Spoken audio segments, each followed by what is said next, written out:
हाँ अभियान चल रहा है स्पेशल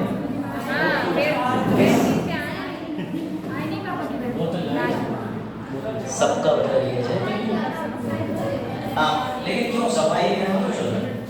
तब तक बाकी लोग के साथ क्लास रिवाइज करते हैं, कल वाला रिवाइज करते हैं जब तक वो लोग आ जाएंगे। तो क्या कहते हो, आपका भी रिवीजन हो जाएगा, उनका भी कोई नुकसान नहीं होगा। ठीक है हाँ चलो फिर कल वाला शुरू करते हैं। ओके क्लास तो बेसिकली है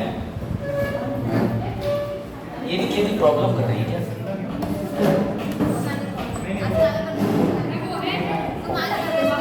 समझ गया केवल में है इशू, लेकिन ठीक है ऐसे ही रख के पढ़ा लेंगे ऐसे इस तरीके से, ठीक है ना। नाउ बेसिकली आज हम जो शुरू कर रहे हैं वो एक ऐसा इंपॉर्टेंट टॉपिक है,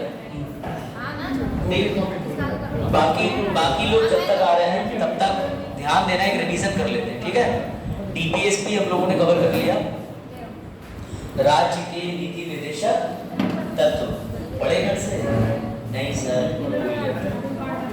आराम से बिना तार हिलाए से विद्युत धारा पे प्रभाव पड़ेगा।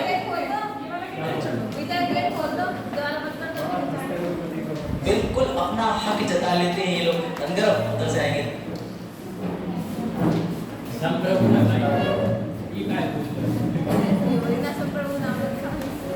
सोवरेनिटी। हाँ इधर आगे कोई डाउट डीपीएसपी कुछ समझ में आया? तो जब तक बाकी बच्चे आ रहे हैं और जितने बच्चे बैठे हुए एक बढ़िया सा रिवीजन कर लेते हैं ताकि चीज़ें याद हो जाएं। अब समझो अभी तक जो जो चीज़ें हमने कवर करी हैं शुरू से स्टार्ट करते हैं। ठीक है प्रियम्बल से लेकर और अच्छा बुआ और भतीजी दोनों ठीक, सगी बुआ है, पड़ोसी बुआ, पड़ोस के नाते पड़ोस के नाते क्या रिश्ते चल रहे? आ जाओ पहली बार आई है, कई बार आ चुकी है। आ गए करण और यहाँ डीपीएसपी पढ़ा घर पे, कुछ समझ आया? एकदम पूरा दिमाग में छप गया, अब वही छपाई पेपर पे करनी है। चलो मैं तुम्हें एक एक्सपीरियंस बताता हूँ, किसी को प्री मेंस और इंटरव्यू तक का एक्सपीरियंस जानना है? प्री मेंस और इंटरव्यू पहुँच के कैसा लगता है बताओ, थोड़ा स्पेशल इफेक्ट के साथ, ताकि तुम बड़ा इंस्पायर होगे कि रिलेटेड टू यूपीएससी पीएससी और ग्रुप डी। हाँ मैं तो बताता हूँ, highest what I have achieved is the vacancy of zag. Army के अंदर जुडिशरी की भी एक वैकेंसी होती है, जज बनने की पूरे भारत में 4 या 5 वैकेंसी आती हैं, तो यूपीएससी से भी टफ कंपटीशन जैग में हो जाता है। तो आई appeared for the interview of zag के अपीयर्ड हुआ था मैं, वहाँ एसएसबी होती है, ये अच्छे से पता होगा जो लोग सीडीएस और एनडीए देते हैं तो वहाँ एसएसबी होती है। तो एसएसबी का एक्सपीरियंस एक अलग रहता है, तो एक बहुत अल्टीमेट चीज़ एसएसबी दिया ये हो गया एसएसबी, सीडीएस के लिए भी दिया गया। तो देखो शुरुआत ये होती है, पहले तो आप लोग जो बैठे हुए हैं ये समझ लो कि कौन से दस्तावेज में समस्याएं आती हैं मुख्य परीक्षा में जो आप पे होने चाहिए, और मेंस में फॉर्म भरते समय क्या दिक्कत आती हैं। अब जो लोग पीछे बैठे हैं आपस में बातें ना करो तो समझ आएगा। ठीक है मैं प्रीलिम्स मेंस और इंटरव्यू का एक्सपीरियंस शेयर कर रहा हूँ। आप लोग झाड़ू लगा आ गए? मुझे लगा मैं ही लगाता हूँ झाड़ू, या सभी लगाते हैं। तुम लोग अपने घर में सफाई रखते हो कि नहीं? हाँ सर सफाई रखते हैं, वरना मम्मी हमें घर से साफ कर देंगी। ठीक तो अब ध्यान से सुनिएगा, आ जाओ बड़ा इंटरेस्टिंग। जब सबसे ज़्यादा लोग कहते हैं कि कंपटीशन प्रीलिम्स में होता है, मैं आपको ईमानदारी से बताऊं सबसे टफ कंपटीशन होता है आपका मेंस में। और मेंस का कंपटीशन क्यों टफ होता है? क्योंकि प्रीलिम्स का लेवल पार करने के बाद सब उतनी मेहनत करते हैं जितना बच्चा प्रीलिम्स में बिना मेहनत के एग्जाम देने चला जाता है। मेरी बात मानना, प्रीलिम्स में 20 लाख बच्चा बैठा, मान के चलो यूपी पीसीएस उदाहरण ले लेते हैं, 20 लाख यूपी में 24 करोड़ आबादी है, 6-7 करोड़ तो बिल्कुल एकदम जिसे क्या कहते हैं विशुद्ध जो है अनएम्प्लॉयड बेरोजगार, समझ रहे हो? आप समझो बात, जब प्रीलिम्स में इतने सारे फॉर्म पढ़ते हैं तो प्रीलिम्स में फॉर्म पढ़ने के बाद जब बच्चा प्रीलिम्स के लिए मेहनत करता है तो उसे कुछ नहीं पता होता, सिर्फ बुक के रिसोर्सेज पता होते हैं, उनसे पढ़ता है। अब यहाँ पर वो लोग आगे निकल जाते हैं जो थोड़ा एक्सपीरियंस होते हैं। अब आपको पता है कि एक बार में किसी का पीसीएस निकल जाए तो वो बहुत लकी, नहीं निकल पाया तो 2-4 साल और लगते हैं। समस्या ये हो जाती है कि तुम भी बैठ रहे हो, अब मान के चलो तुम्हारी आयु है 21 साल या 19 साल और तुमने 21 साल में अपना पहला अटेम्प्ट दिया, तुम्हारे साथ बैठ रहा है 32 साल वाला भी, 42 साल वाला भी बैठ रहा है, तो अंतर आ जाता है। इसीलिए प्रीलिम्स में अब कट ऑफ ज़्यादा जाने लगी है, क्योंकि जो मीडियम एज वाले व्यक्ति हैं यानी 30 से 40 वाले, वो भी तैयारी में बहुत समय से हैं। इस वजह से कट ऑफ का स्तर कहाँ से कहाँ पहुँच गया, ये हर एग्जाम में हो चुका है। पहली चीज़, जब आप प्रीलिम्स निकाल लेते हो ना, उसके बाद मेंस का सिलेबस यकीन मानना प्रीलिम्स का 1/4 हो जाता है, क्योंकि फिर आपको इतनी डीप चीज़ें पढ़नी नहीं होती। उसका एक पर्टिकुलर बना बनाया सीक्वेंस होता है कि जैसे आपको अगर पढ़ना है पॉलिटी, तो पॉलिटी के मेंस में अभी आप प्रीलिम्स में पढ़ रहे हो पूरी लक्ष्मीकांत, लेकिन मेंस में आपको 1/4 लक्ष्मीकांत के कुछ सेलेक्टिव टॉपिक देखने हैं जो पिछले 10 साल में आए हैं। और मेंस का पैटर्न चेंज नहीं होता जल्दी। अभी जो पीसीएस के एग्जाम हुए हैं ना, अभी जो पीसीएस के एग्जाम हुए हैं उसमें भी जो पेपर्स आए हैं वो पुराने 10 साल के पेपर में से मोर देन इनफ हो गया है। यूपीएससी थोड़े करंट के क्वेश्चन बनाता है, लेकिन यूपीएससी के क्वेश्चन अगर आप अखबार पढ़ते हो, कुछ चीज़ें पढ़ते हो तो मज़ा आता है। जब आपका प्रीलिम्स निकलेगा ना, पहली बार लाइफ में पहली बार आपका प्रीलिम्स निकलेगा, तो उस दिन आप इतने खुश होगे कि आप अपनी गाय, कुत्ते, बकरी को भी बता रहे हो मेरा प्रीलिम्स निकल गया, प्रीलिम्स मेरा निकल गया। और सपने तो तुम एसडीएम डीएम सबके देख ही लोगे। अगर पीसीएस निकला तो डिप्टी कलेक्टर के। उसके बाद जब तुम्हारा मेंस निकलेगा तो तुम्हारे घर वाले भी तुम्हें 1 रोटी एक्स्ट्रा देने लगेंगे। क्यों? क्योंकि अब उनकी उम्मीद बढ़ जाएगी, अरे यार मेंस भी निकल गया, इंटरव्यू है। बड़ा अच्छा एक्सपीरियंस मैं तुम्हें बता रहा हूँ, मज़ा आएगा तुम्हें। आ जाओ, क्या हुआ, बैठो जल्दी। तो जब मेरा पहली बार प्रीलिम्स निकला था ना, इट इज़ अबाउट 2017-18 नवंबर की बात होगी, 16 ग्रेजुएट, उसके बाद मैं पढ़ाई कर रहा हूँ। तो पहला मेरा जब प्रीलिम्स निकला तो आई वॉज वेरी हैप्पी। घर वाले भी कि अरे बहुत बढ़िया, तुमने बहुत मेहनत करी, ये था वो था, सब हो गया, खैर कोई बात नहीं। प्रीलिम्स के बाद में कम से कम पहले पीसीएस जो है वो 6-6 महीने का टाइम दे देता था, अब तो 3 महीने में करा लेता है, पहले दे देता था। तो मेंस का सिलेबस पढ़ रहे हैं, मैं प्रयागराज चला गया था। तुम में से कोई जिसका प्री निकलेगा ना, घर वाले 2 राय देंगे, या तो तुम प्रयागराज चले जाओ या दिल्ली चले जाओ। इंग्लिश मीडियम हो तो दिल्ली चले जाना, और हिंदी मीडियम हो तो प्रयागराज चले जाना। देखो, कहीं जाओ या ना जाओ, कोई एक ऐसा व्यक्ति पकड़ लेना जो मेंस क्वालिफाई करके इंटरव्यू तक दिया हो, तो वो आपकी मेंस की कॉपी में आपको थोड़ा बहुत गाइड कर देगा। फिर भी आपको अगर लगे कि आप मेंस नहीं कर पा रहे हो, तो लास्ट के 1 महीने पहले तो एटलीस्ट चले ही जाना कोचिंग में, ताकि वो 1 महीने में तुम कम से कम 500 से 700 मेंस के क्वेश्चन लिख लो। ये ध्यान रखना, कम से कम 2500 क्वेश्चन लिख के जाना अपने हाथ से मेंस देने। क्वेश्चन आंसर, चाहे उंगलियों में गड्ढे पड़ जाए, लिखते हैं, सब लिखते हैं। लोग लिखते हैं, ज़्यादा भी लिखते हैं, 10-10 हज़ार भी लिखते हैं। ऐसे भी लोग पढ़ेंगे इतने हज़ार लिख लेते हैं। और कुछ लोग तो 1 साल तक डेली, उनका मेंस नहीं भी लगा लेकिन पर डे 2 या 3 क्वेश्चन मेंस के लिखते ही लिखते हैं, तो प्रैक्टिस के लिए लिखते हैं ना। उसके बाद खैर मेंस की बारी आई। मेंस निकलने के बाद में फिर और माहौल घर में, रिश्तेदारों को भी फ़ोन होने लगा। और ये सबसे गलत चीज़ थी जो करते हैं लोग। अगर आपका प्रीलिम्स निकले और आपका मेंस तक आप जाओ या कहीं तक जाओ, तो पहले दिन से ये गांठ बांध लो कि आपको अपने रिलेटिव को तो बताना ही नहीं, किसी को नहीं बताना है। आपके घर में आपके मम्मी को पता हो, पापा को पता हो, लेकिन वो खुशी इतनी बड़ी होती है ना कि मम्मी पापा रुक ही नहीं पाते हैं। चाचा को अरे प्रीलिम्स होएगा हुए, आपको होएगा हुए तो होएगा, लेकिन फिर 6 महीने बाद जब पूछेंगे ना हुए पाओ तो बड़ा समस्या हो जाती है। मेरी बात समझना। इसीलिए कहा जाता है कि तैयारी जब आप करो तो किसी को मत बताओ। लड़कियों के लिए सबसे सेफ नौकरी जो अपने आप दूसरों को बताओ कि हम जीआईसी जा रहे हैं, बीएड और बीटीसी जैसी परीक्षाओं की तैयारी करने, हमको आईएएस वाईएएस का लक्ष्य नहीं बनाना, वरना यकीन मानना सोसाइटी तुम्हें जज करेगी। तुमने अगर 1.5 साल बड़ा मेहनत करी और तुम्हारा एग्जाम नहीं निकला, तो तुमसे रिश्तेदार सोसाइटी पूछ रहे होंगे कि क्या हुआ तुम्हारे रिजल्ट का। उनका बच्चा तो हो गया, उसके पास तो कोई सुविधाएं नहीं थी, लेकिन उन्हें नहीं पता कि उनका बच्चे ने क्या करा और आपने क्या करा। मेहनत सबकी उतनी होती है, भले ही मेहनत ज़्यादा और कम हो जाए, लेकिन दुख उतना ही होता है जितना सबको होता है, समझ रहे हो। तो ये बात ध्यान रखना कि अपने किसी रिलेटिव को मत बताना। खैर मेंस दिया मैंने, और मेंस के दौरान ही घर वालों का एटीट्यूड आपके प्रति बहुत बदल जाता है। मेंस के दौरान आप राजा बेटा हो जाते हो या राजा बेटी हो जाते हो। क्यों?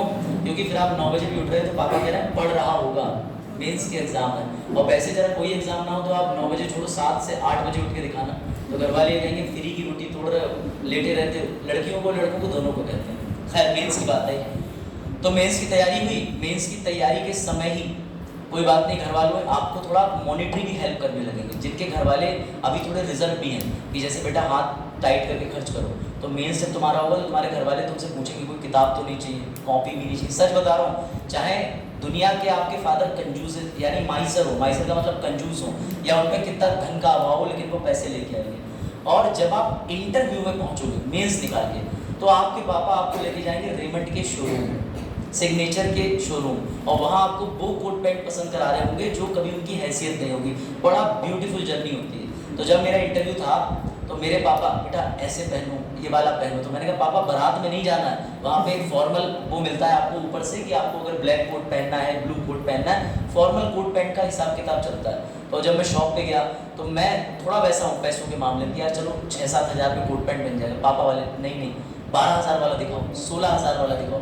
तो ये एक्सपीरियंस होता है। खैर जब कोट पैंट लेने जाते हैं और लड़कियां साड़ी लेने जाती हैं तो उनकी मम्मी एंड ऑल भी कि बेटा तुम ब्यूटी पार्लर चली जाना, ये आईब्रो बनवा लेना, ये सब चलता है। मेरी बात होती रहती है फ्रेंड लोगों से, वो बताती है कि यार उनकी मम्मी वगैरह सब लोग बड़ा ध्यान देती हैं और भी तरीके के ड्रेसिंग सेंस है। तो जब आप इंटरव्यू में पहुंचते हो तो आपके घर वाले और आपके घर वाले ही जिनको पता होता है वो सपने देखने लगते हैं और आप डर रहे होते हो। सबसे ज़्यादा डर अभी आपको प्रीलिम्स में लग रहा है ना, तो गलत हो। सबसे ज़्यादा डर तुम्हें लगेगा इंटरव्यू में, क्योंकि इंटरव्यू में 3 गुना लोग होते हैं। जैसे एक अभिषेक, एक पीछे रियान, 3 में से कोई एक चुना जाएगा। कंपटीशन तो कम होता है, लेकिन डर इस बात का होता है कि हम तीनों में से ही चुना जाना है, लेकिन कौन चुना जाएगा। और इंटरव्यू पूर्णतः डिसाइड करता है कि आपका दिन कैसा है, आपसे पहले कौन गया है, आपके जाने के बाद में क्या स्थिति बन रही है। मैंने ऐसे भी इंटरव्यू देखे हैं जहाँ बोर्ड के अंदर जो व्यक्ति गया है अभी मुझसे पहले इंटरव्यू देने, बोर्ड उससे लड़ रहा है, वो बोर्ड से लड़ रहा है, नहीं ये तो हो ही नहीं सकता, तुमने ऐसा कैसे कर दिया। आप सोचो कि निकल के आया वो और अगला नंबर आपका है। तो बोर्ड थोड़ी तो मानसिकता, जैसे आप ही ले लो, आप सुबह अपने घर पे लड़के आए किसी से भी पड़ोसी से, तो पूरा दिन आपका खराब जाता है।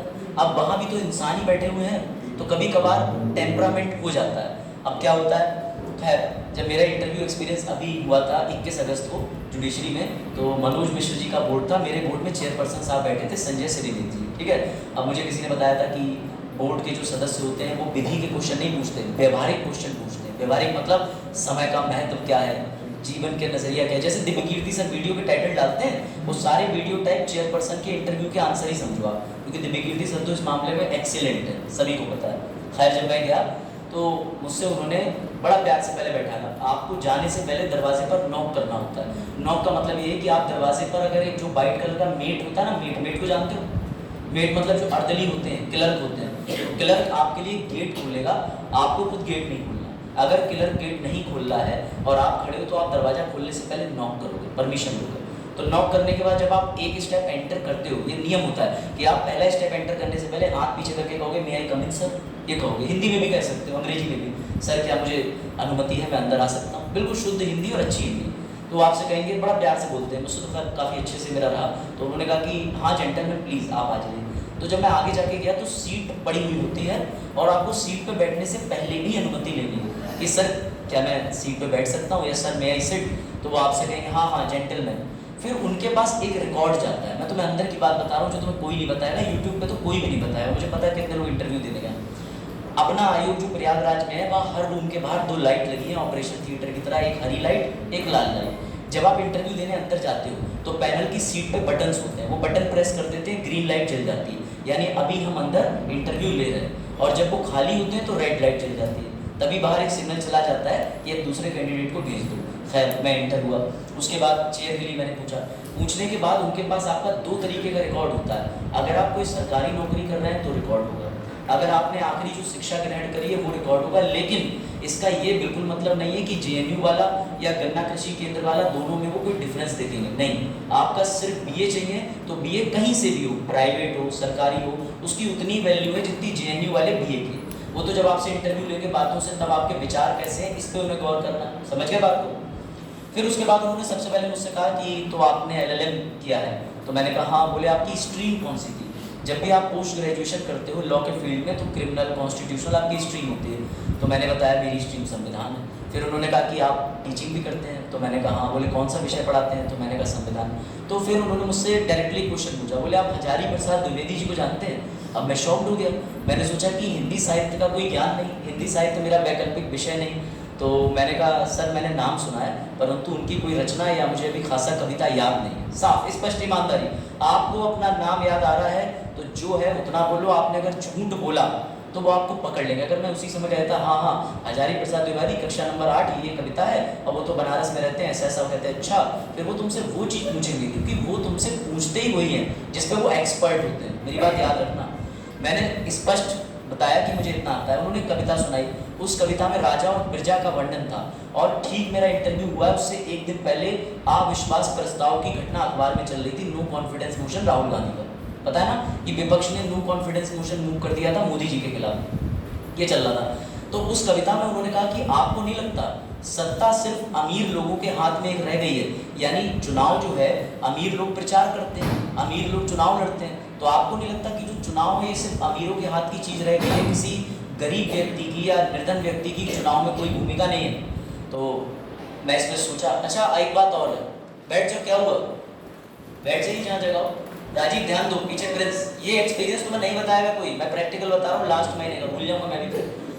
उसके बाद हाँ बस खत्म कर रहा हूँ, फिर शुरू कर रहे हैं। जितने बच्चे आने थे मैं उन्हीं का वेट कर रहा था, इसलिए मैंने स्टोरी सुनाई। उसके बाद में जब उन्होंने ये बात कही तो सुन लो, आपको कभी इंटरव्यू का आंसर एक्साइटमेंट में नहीं देना है कि अरे वाह ये तो मुझे आता है और तुरंत ही मुंह खोल दिया।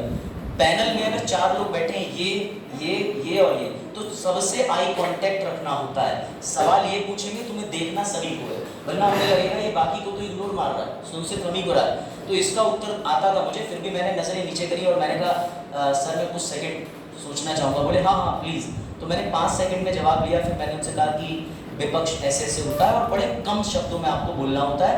5 से 6 सेकंड में जवाब दिया, सबकी तरफ देखा, तो इसी पे चेयरमैन साहब बड़े खुश हुए। मैंने जो भी उत्तर दिया हो, बोले हाँ जहाँ तक मैं पहुँचना चाह रहा था वहाँ पहुँच गए।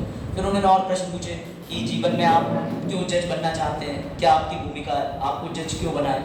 तो इसका उत्तर मैंने सोच के रखा था कि जज जो होते हैं वो डायरेक्टली, आप कह सकते हो प्रत्यक्ष रूप से न्याय देते हैं, क्योंकि कोई भी कार्यपालिका या विधायिका है, विधायिका विधि बनाएगी, लोगों तक पहुंची या नहीं पहुंची, कार्यपालिका बनाई तो कार्यपालिका ने निष्पादन किया या नहीं करा, लेकिन जज के हाथ में अधिकार होता है कि वो साक्षात न्याय दे सकता है। तो इस जवाब पे चेयरमैन साहब बड़े खुश हुए, मतलब कि ये है ईमानदारी वाला उत्तर, जो आपको फील होता है, जो आपको पर्सनल लगता है आप वो बोलो। फिर खैर लॉ से संबंधित थे, तो मेरा इंटरेक्शन उनसे चला करीब 25 से 30 मिनट चला। उसके बाद जब आपका इंटरव्यू ओवर हो जाता है तो वो आपसे कहते हैं कि थैंक यू जेंटलमैन, अब आप जा सकते हो। तब भी आपको उठ के ये नहीं खुश होकर भागना है, और बैठते समय भी एक प्रोटोकॉल होता है, जैसे ये सीट होती है ना, देखो मैं तो बता देता हूँ, तो ये वीडियो देखेगा और इंटरव्यू तो क्या वो समझ जाएगा।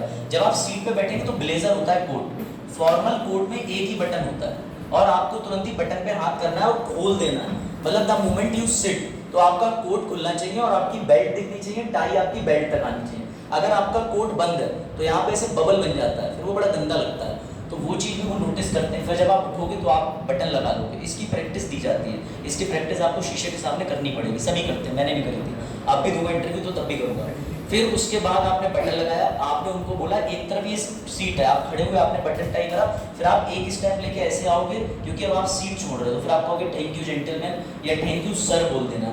आप कुछ लोग सोच सकते हैं कोई मैडम बैठी हो या बहुत सारे लोग हैं, तो इंटरव्यू बोर्ड को आप एक ही नाम से संबोधित करो, आपको सर या मैम नहीं कहना है, आपको सीधे कहना है गुड मॉर्निंग टू एवरीवन या good morning sir ma'am, good morning ma'am sir, जो ठीक लगे।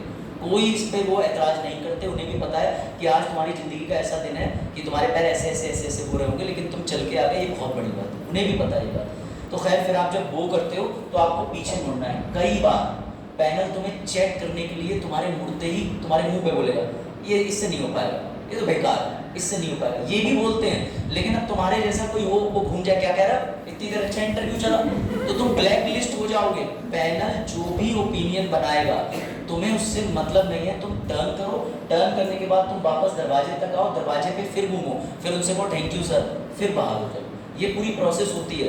कई बार आपस में लड़ने भी लगते हैं, मतलब तर्क की लड़ाई, हाथापाई नहीं कि चक्कू निकाला देख लूंगा तुझे, ये नहीं, आपस में जैसे 2 चेयरमैन बैठे हैं, अरे इसका उत्तर तो ये था, तो वो भी कहेंगे अब तुम इतने बोल पड़े, नहीं नहीं इसका उत्तर ये है, ये वो कहेंगे लो हो गया काम। इसके अंदर पेशेंस ही नहीं है, 2 लोगों की बात तो सुन ही नहीं सकता, वो हर चीज़ चेक करते हैं। सर नॉलेज कितनी होनी चाहिए, तुम सब्जेक्ट में प्री और मेंस में नॉलेज दिखा चुके, तुम्हें जितना ज्ञान था दिखा चुके, वो उन्हें पता है। अब वो तुमसे पूछे राष्ट्रपति कौन से अनुच्छेद में है, तुम 52 की जगह वहाँ पे 53 नहीं बोलना है, ये बोलना है सॉरी सर मुझे याद नहीं आ रहा, सॉरी सर मैं नहीं जानता। ईमानदारी से बोलो एकदम, जितने आप ईमानदार उतने आपका अच्छा इंटरव्यू होगा, बिल्कुल एकदम ईमानदारी से मैं ये चीज़ बता रहा हूँ। 3 time I have faced central का, स्टेट का, हर तरीके के इंटरव्यू मैंने फेस करे, तो मैं आपको ये बता रहा हूँ। और विप्रो में मैंने जॉब करी है, पर्सनल प्राइवेट फर्म में, तो प्राइवेट का तो कोई इंटरव्यू होता ही नहीं, उन्हें तो अपना काम निकालना है, तो देखते हैं कि तुम में क्या क्वालिटी है हमारे काम की। बट गवर्नमेंट तुम में क्वालिटी नहीं देखती, वो व्यक्तित्व देखती है कि यार अगर मैंने इसको बैठा दिया और इसने ये इस मेंटेलिटी का है कि एक धर्म को फेवर करता है, तो ये तो दूसरे धर्म के लिए अगेंस्ट में जजमेंट लिख देगा,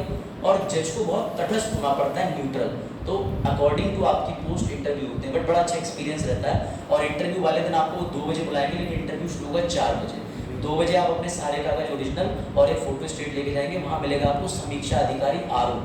जितने आरओ होते हैं बड़ा सम्मान से पेश आएंगे, फोटो लेके जाओगे, पानी आपको पीने के लिए मिलेगा और वो लोग आपसे बड़े रिस्पेक्ट से पेश आ रहे होंगे, बैठिए सर, बैठिए मैम, क्योंकि उन्हें भी पता है परसों जज बन गए तो हमारा काम कर देंगे, बड़ा सम्मान से। कोई डॉक्यूमेंट भूल जाओ तो क्या करें सर, कोई नहीं है तो कुछ नहीं, वो एक एप्लीकेशन लिखवाते हैं कि अगर हमारा चयन हो गया तो हम चयन होने के बाद आपको दस्तावेज पहुंचा देंगे। सर हमारा कोई डॉक्यूमेंट ओरिजिनल पहुंच गया वो वापस कर देते हैं, जैसे आपने मान के चलो आधार है अपना ओरिजिनली रख के पहुंचा दिया, पहुंचानी फोटो कॉपी थी तो भी वापस कर देते हैं। कोई इतना कोऑपरेटिव यूपीपीएससी आयोग है, मुझे इंटरव्यू देके ऐसा फील हो रहा था, आई वॉज बिल्कुल मैं नर्वस नहीं था, नतीजा जो भी रहा हो, बट मैं आयोग पे बड़ा ट्रस्ट करता हूँ कि आयोग में जब आप जाओगे इंटरव्यू देने तो ये जो उड़ी उड़ाई अफवाहें होती हैं कि पैसा चलता है, ये सब चलता है, वो बात की बात रहे, उसे छोड़ो सर, वो फालतू बात है।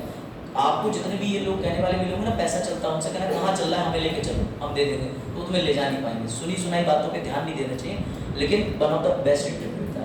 और यूपीएससी का इंटरव्यू तो मैं तुम्हें अगले क्लास में बताऊंगा, वो भी एक जर्नी शेयर करूँगा तुम्हारे साथ, मजा आएगा। चलो एक्चुअली शुरू करें। तो ऐसे इंटरव्यू एक्सपीरियंस जो प्रैक्टिकल है मैं वो बताता हूँ। जैसे मैं गया, मैंने लाइट देखी, फोटो लगे थे इधर महात्मा गांधी का, तो बड़ा, और हाँ दरवाजा खोलने के बाद आप सोचोगे नहीं ये दरवाजा खोलोगे तो आपको लगेगा ये इसका आधा रूम होगा, इतना ही बड़ा रूम था। सामने पार्लियामेंट की बिल्डिंग के जैसे चमकदार लोग बैठे थे, लकड़ी का वुडन था, पीछे अशोक चक्र था, आगे झंडा लगा था। तुम नर्वस हो जाओगे, तुम्हें इतनी खूबसूरती देख करके ये लगेगा यार ये क्या चार्म आ गया, वो चीज कंट्रोल करना बड़ा हौच पौच हो जाता है। और ऊपर से तुम्हारे मम्मी पापा, अगर तुम्हारे पापा तुम्हारे साथ गए तो वो तुम्हारा उस दिन जो है रुमाल से मुंह साफ करेंगे, बेटा पसीना आ रहा है, मतलब अलग ही ट्रीटमेंट। मम्मी अलग, कुछ लड़कियों को देख रही है, वाली बहू बनने लायक है, ये वाली तो सब चलता है, सब चलता है, but one of the best experience. और तुम लोग जल्दी इंटरव्यू तक जाओ तो मैं तुम्हें जरूर गाइड करूंगा, मेरे गाइडेंस से तुम्हारा, अभी मेरे मार्क्स आएंगे इंटरव्यू के तो मैं चेक करूंगा कि कमी कहाँ रह गई, क्यों नहीं हुआ, मैं अपने इंटरव्यू के मार्क्स शेयर करूंगा। आई होप मेरे 100 में से 70 प्लस तो होंगे, मैं दिखाऊंगा वो दिखाऊंगा तुम लोगों को शीट, ठीक है। चलो शुरू करें। तो इसलिए जब तुम जाओगे किसी इंटरव्यू में तो डोंट वरी, तुम्हारे साथ मैं हूँ, चाहे मैं संस्था का भाग का हिस्सा रहूँ या ना रहूँ, मेरा नंबर है। जब मुझसे कांटेक्ट करोगे तो अपने इंटरव्यू से 1 हफ्ते पहले तो मुझसे पूछ ही लेना कि सर कौन से रंग का कोट पैंट सिलवाएं, मैडम ने ये वाला सिलवाया है, तो मैं कहूँगा मैडम और तुम दोनों पहुँचिएगा। चलिए शुरू करें। आप जरा मोटिवेट हो जाओ, पढ़ाई के प्रति सीरियस हो जाओ, ठीक है। सुनो भाई, अब जितने लोग आने का एक्चुअली सबसे बड़ी बात ये है, एक दिन प्रिंस की मम्मी ने पूछा कि प्रिंस बेटा हमने तुम्हें क्या कुछ नहीं दिया, तो प्रिंस ने कहा हाँ मम्मी, खाना पीना घर, खाना पीना मतलब पानी, खाना मतलब अन्न, ठीक है। प्रिंस ने शक ना करे, कल शराब बैन वाली धारा हो चुकी है, ठीक। उसके बाद प्रिंस ने कहा मम्मी आपने जो कहा मैंने करा, यानी कि ये आपने जो मुझे सुविधाएं दी ये तो मेरा अधिकार था। फिर मम्मी ने प्रिंस से कहा जा बेटा आटा पिसवा ला, जा बेटा जरा चीनी ले आके लाने की दुकान से। तो ये बोले क्यों, मैं क्यों जाऊं? तो इनकी मम्मी बोली, सुन लो ध्यान से, इनकी मम्मी ने कहा कि अगर तुझे कुछ अधिकार मिले हैं तो तेरे कुछ कर्तव्य भी हैं। यही बात तुमसे संविधान कह रहा है, लेकिन क्यों कह रहा है उसके पीछे बड़ा इंटरेस्टिंग स्टोरी है, तुम्हें मजा आएगा। सुनो स्टोरी। ये देखो, पहले तो इमोजी देख लो। जब तुमसे कोई कहता है कि तुम्हारे मौलिक अधिकार है तब तुम ऐसे तगड़े बन जाते हो, और जब कहता है कि तुमने संविधान के लिए कराई क्या है तब तुम टॉमी बन जाते हो, बिल्कुल एकदम सीधे, अरे ड्यूटी कोई नहीं निभाई, समझे। तो चलते हैं आगे, अब तुम्हें इंटरेस्ट आएगा। ये वाला मीम भी चाहो तो देख लो, फंडामेंटल राइट्स बहुत बढ़िया, ड्यूटी भगवान बचाए। चलो फिर आगे, ठीक है। तो हाँ ये नहीं समझो, इसका सीधा अर्थ ये है कि जब तुमसे घर वाले कहते हैं कि बेटा तुमको कुछ चाहिए तो तुम ऐसे ऑर्डर देते हो जैसे बच्चा दे रहा है, लेकिन जब घर वाले तुमसे कुछ करने को कहते हैं तो तुम कहते हैं आइला मुझसे नहीं हो पाएगा, बौद्धिक क्षमता का विकास नहीं, समझे। तो इसलिए बॉर्नवीटा लो, क्लासों से पहले बॉर्नवीटा के 2 घूंट मार के आया करो। चलो भैया शुरू करते हैं। तुम में से कितने लोग ये जानते हैं इंदिरा गांधी जी ने देश में इमरजेंसी लगाई थी? कितने लोग ये बात जानते हैं? आपातकाल इस देश में 21 महीने रहा। जो लोग आगे बैठे हैं वो भी सुन लें कि इमरजेंसी क्या होता है। असल में इंदिरा गांधी जी जो थी, उनकी जब सरकार बनी थी तो एक व्यक्ति थे राजनारायण जी ने उन्हें चैलेंज कर दिया था कि तुमने अपनी पीएम की कुर्सी का फायदा उठा के चुनाव गलत तरीके से जीता है। तो इसी इलाहाबाद कोर्ट में, हाई कोर्ट में केस चला था और राजनारायण जी जो है वो केस जीत गए थे और हाई कोर्ट के जज साहब ने कहा था कि इंदिरा जी आपका चुनाव मैनिपुलेटिव है, गलत है, आपको सीट छोड़नी पड़ेगी। इस पर इंदिरा जी जब सीट छोड़ने वाली थी, अपने पद से इस्तीफा देने वाली थी, तब उन्होंने संविधान का प्रयोग करके देश में आंतरिक इमरजेंसी लगा दी, आंतरिक आपातकाल अनुच्छेद 352। कोई डाउट? तो उसी इमरजेंसी को लगा दिया जब उन्होंने, तो बोला जाता है आपातकाल अनुच्छेद 352 में कब लगाई गई? 25 जून 1975। ये याद रखना तुम्हें जरूरी नहीं है, लेकिन जो चीज तुम्हारे काम की है उससे मैं तुम्हें मिलवाने जा रहा हूं, समझो। अब बड़ा कंसेप्ट है, ध्यान लगाना, ठीक है? ये उस समय का अखबार है, उस समय इंग्लिश न्यूज़पेपर भी आते थे, हिंदी भी आते थे, लेकिन एक न्यूज़पेपर है द हेराल्ड, आज भी आता है। ये हेराल्ड न्यूज़पेपर में लिखा हुआ था कि मोरारजी देसाई, आडवाणी, अशोक मेहता, वाजपेयी अरेस्टेड। इंदिरा जी ने जितने भी बड़े बड़े टॉप पॉलिटिकल लीडर्स थे जो उनके खिलाफ बोल सकते थे, सबको अरेस्ट करा दिया था। ये इमरजेंसी की पावर थी। समझ आ रही बात? आगे इमरजेंसी समझ रहे हो सब? सर इमरजेंसी मतलब देश में सरकार ने सारी राजनीतिक व्यवस्थाएं विफल कर दी और सेंटर ने यानी केंद्र ने पूरे देश को अपने हाथ में ले लिया, कंट्रोल में। और उस समय देश की पीएम कौन थी? इंदिरा जी। तो इंदिरा जी ने जितने भी लीडर इनके खिलाफ खड़े हो सकते थे सबको देखो जेल पहुंचा दिया। ये उस समय का अखबार है, अखबार में लिखा हुआ है। सर इससे आप बताना क्या चाहते हैं? आप सुनो मजेदार बात, और तुम्हारे लिए आपातकाल पे मैंने सब लिख दिया है कि आपातकाल कितने महीने चला, किस तारीख से लगा, आपातकाल क्यों लगाया था, इंग्लिश और हिंदी में नोट्स है, देख लो। अब बढ़ते हैं आगे। अब सुनो, ये भी उस समय का न्यूज़पेपर है, फेमस पत्रकार है, इन्होंने बहुत सी चीजें मांगी थी प्रेस मीडिया को, दिख रहा है? जो दोनों हाथ फोल्ड करके, जो लोग इस मीम को समझ जाएंगे, समझ जाओ बड़ा एपिक लोग। एक न्यूज़ चैनल है, उस पर आते हैं, याद आ रहा है? ये जो मीम है पहला वाला, तो ये ऐसे हाथ करें, मुझे याद आ रहा है? नहीं, राजीव नहीं समझ पा रहे। राज समझ रहे हो मीम? समझ रहे हो अच्छे से? बहुत अच्छे से समझो।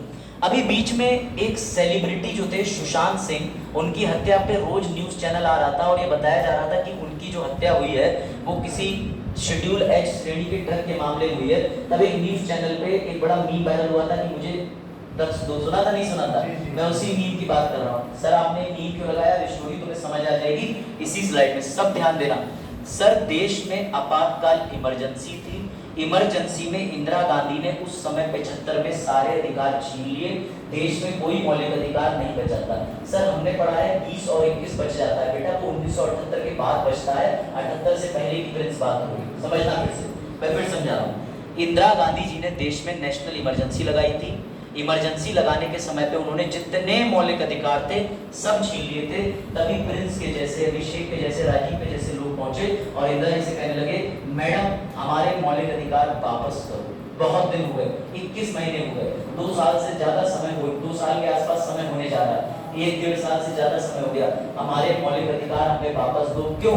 क्योंकि इंदिरा जी ने आपातकाल में कपड़े पहनने पर रंग अलग कलर के, ये नहीं कि बिल्कुल नहीं पहन रहे, पहनो, लेकिन अलग कलर के कपड़े पॉलिटिकल पार्टी के गाना गाने पे, राष्ट्रगान गाने पे, तिरंगा फहराने पे सबके रोक लगाई। इस बात से लोग गुस्सा हो गए और लोगों ने कहा कि मैडम हमारे मौलिक अधिकार हमें वापस करो। तो मैडम को आ गया गुस्सा और मैडम बोली ये क्या ड्रामा लगा रखा है, रोज रोज मौलिक अधिकार मौलिक अधिकार मौलिक अधिकार मांगते हो। तब इन्होंने लोगों से कहा कि अधिकार तो तुम मांग रहे हो, लेकिन क्या तुम्हें अपनी जिम्मेदारी याद है? तो लोग बोले मैडम कमाल की बात करती हो, जब कोई जिम्मेदारी संविधान में लिखी ही नहीं है, जब कोई कर्तव्य लिखा ही नहीं है, तो हमें कर्तव्य याद क्या रहेंगे? मैडम को ये बात दिल में लगी और तब मुबारक हो मैडम ने 42वें संविधान संशोधन से जोड़ दिए स्वर्ण सिंह की सिफारिश पर अनुच्छेद 51 के ए में मौलिक कर्तव्य। बात आई समझ में कि नहीं? फंडामेंटल ड्यूटी ओरिजिनली संविधान में नहीं थे। मैडम से लोगों ने आपातकाल में कहा हमें फंडामेंटल राइट दो, तो मैडम ने कहा लो अभी तुम्हें बताती हूँ, और फंडामेंटल राइट्स मांग रहे हो लेकिन पहले कुछ ड्यूटी करके दिखाओ।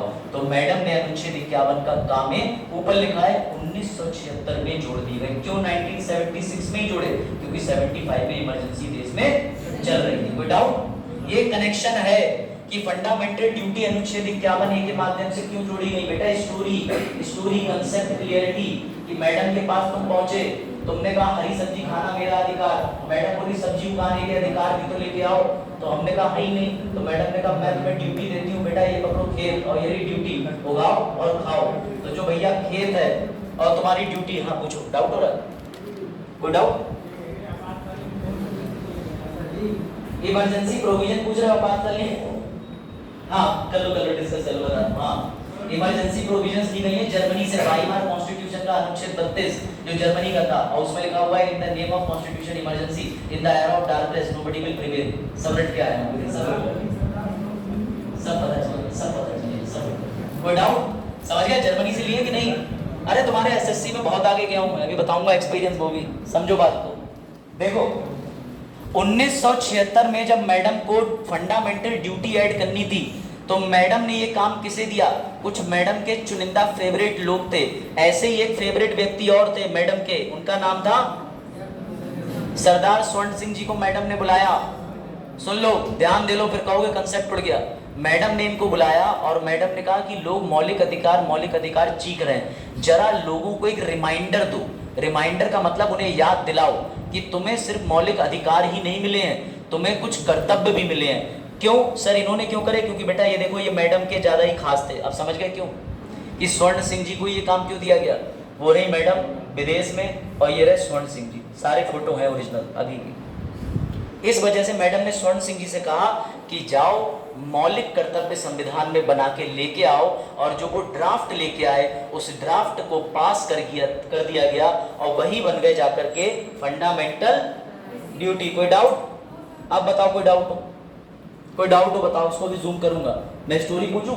राहुल क्या स्टोरी है बताओ जो तुम्हें समझ आए, तभी आगे बढ़े धीरे धीरे। क्या समझ आया? क्योंकि पिक्चर देखना आसान है, समझाना पड़ेगा। बताओ। हाँ थोड़ा कॉन्फिडेंस है, ऐसे बोलो, ऐसे तुम पुलिस बनोगे। अरे चालान कटवा दो, हाँ देखा राजीव, बताओ। अरे सुनो सुनो, हाँ गुड। किनके सब अधिकार छीन लिए थे? प्रजा के, जनता के, नागरिकों के। फिर सुन लो स्टोरी, इधर आगे अभी तुमसे ही पूछूंगा मैं। फिर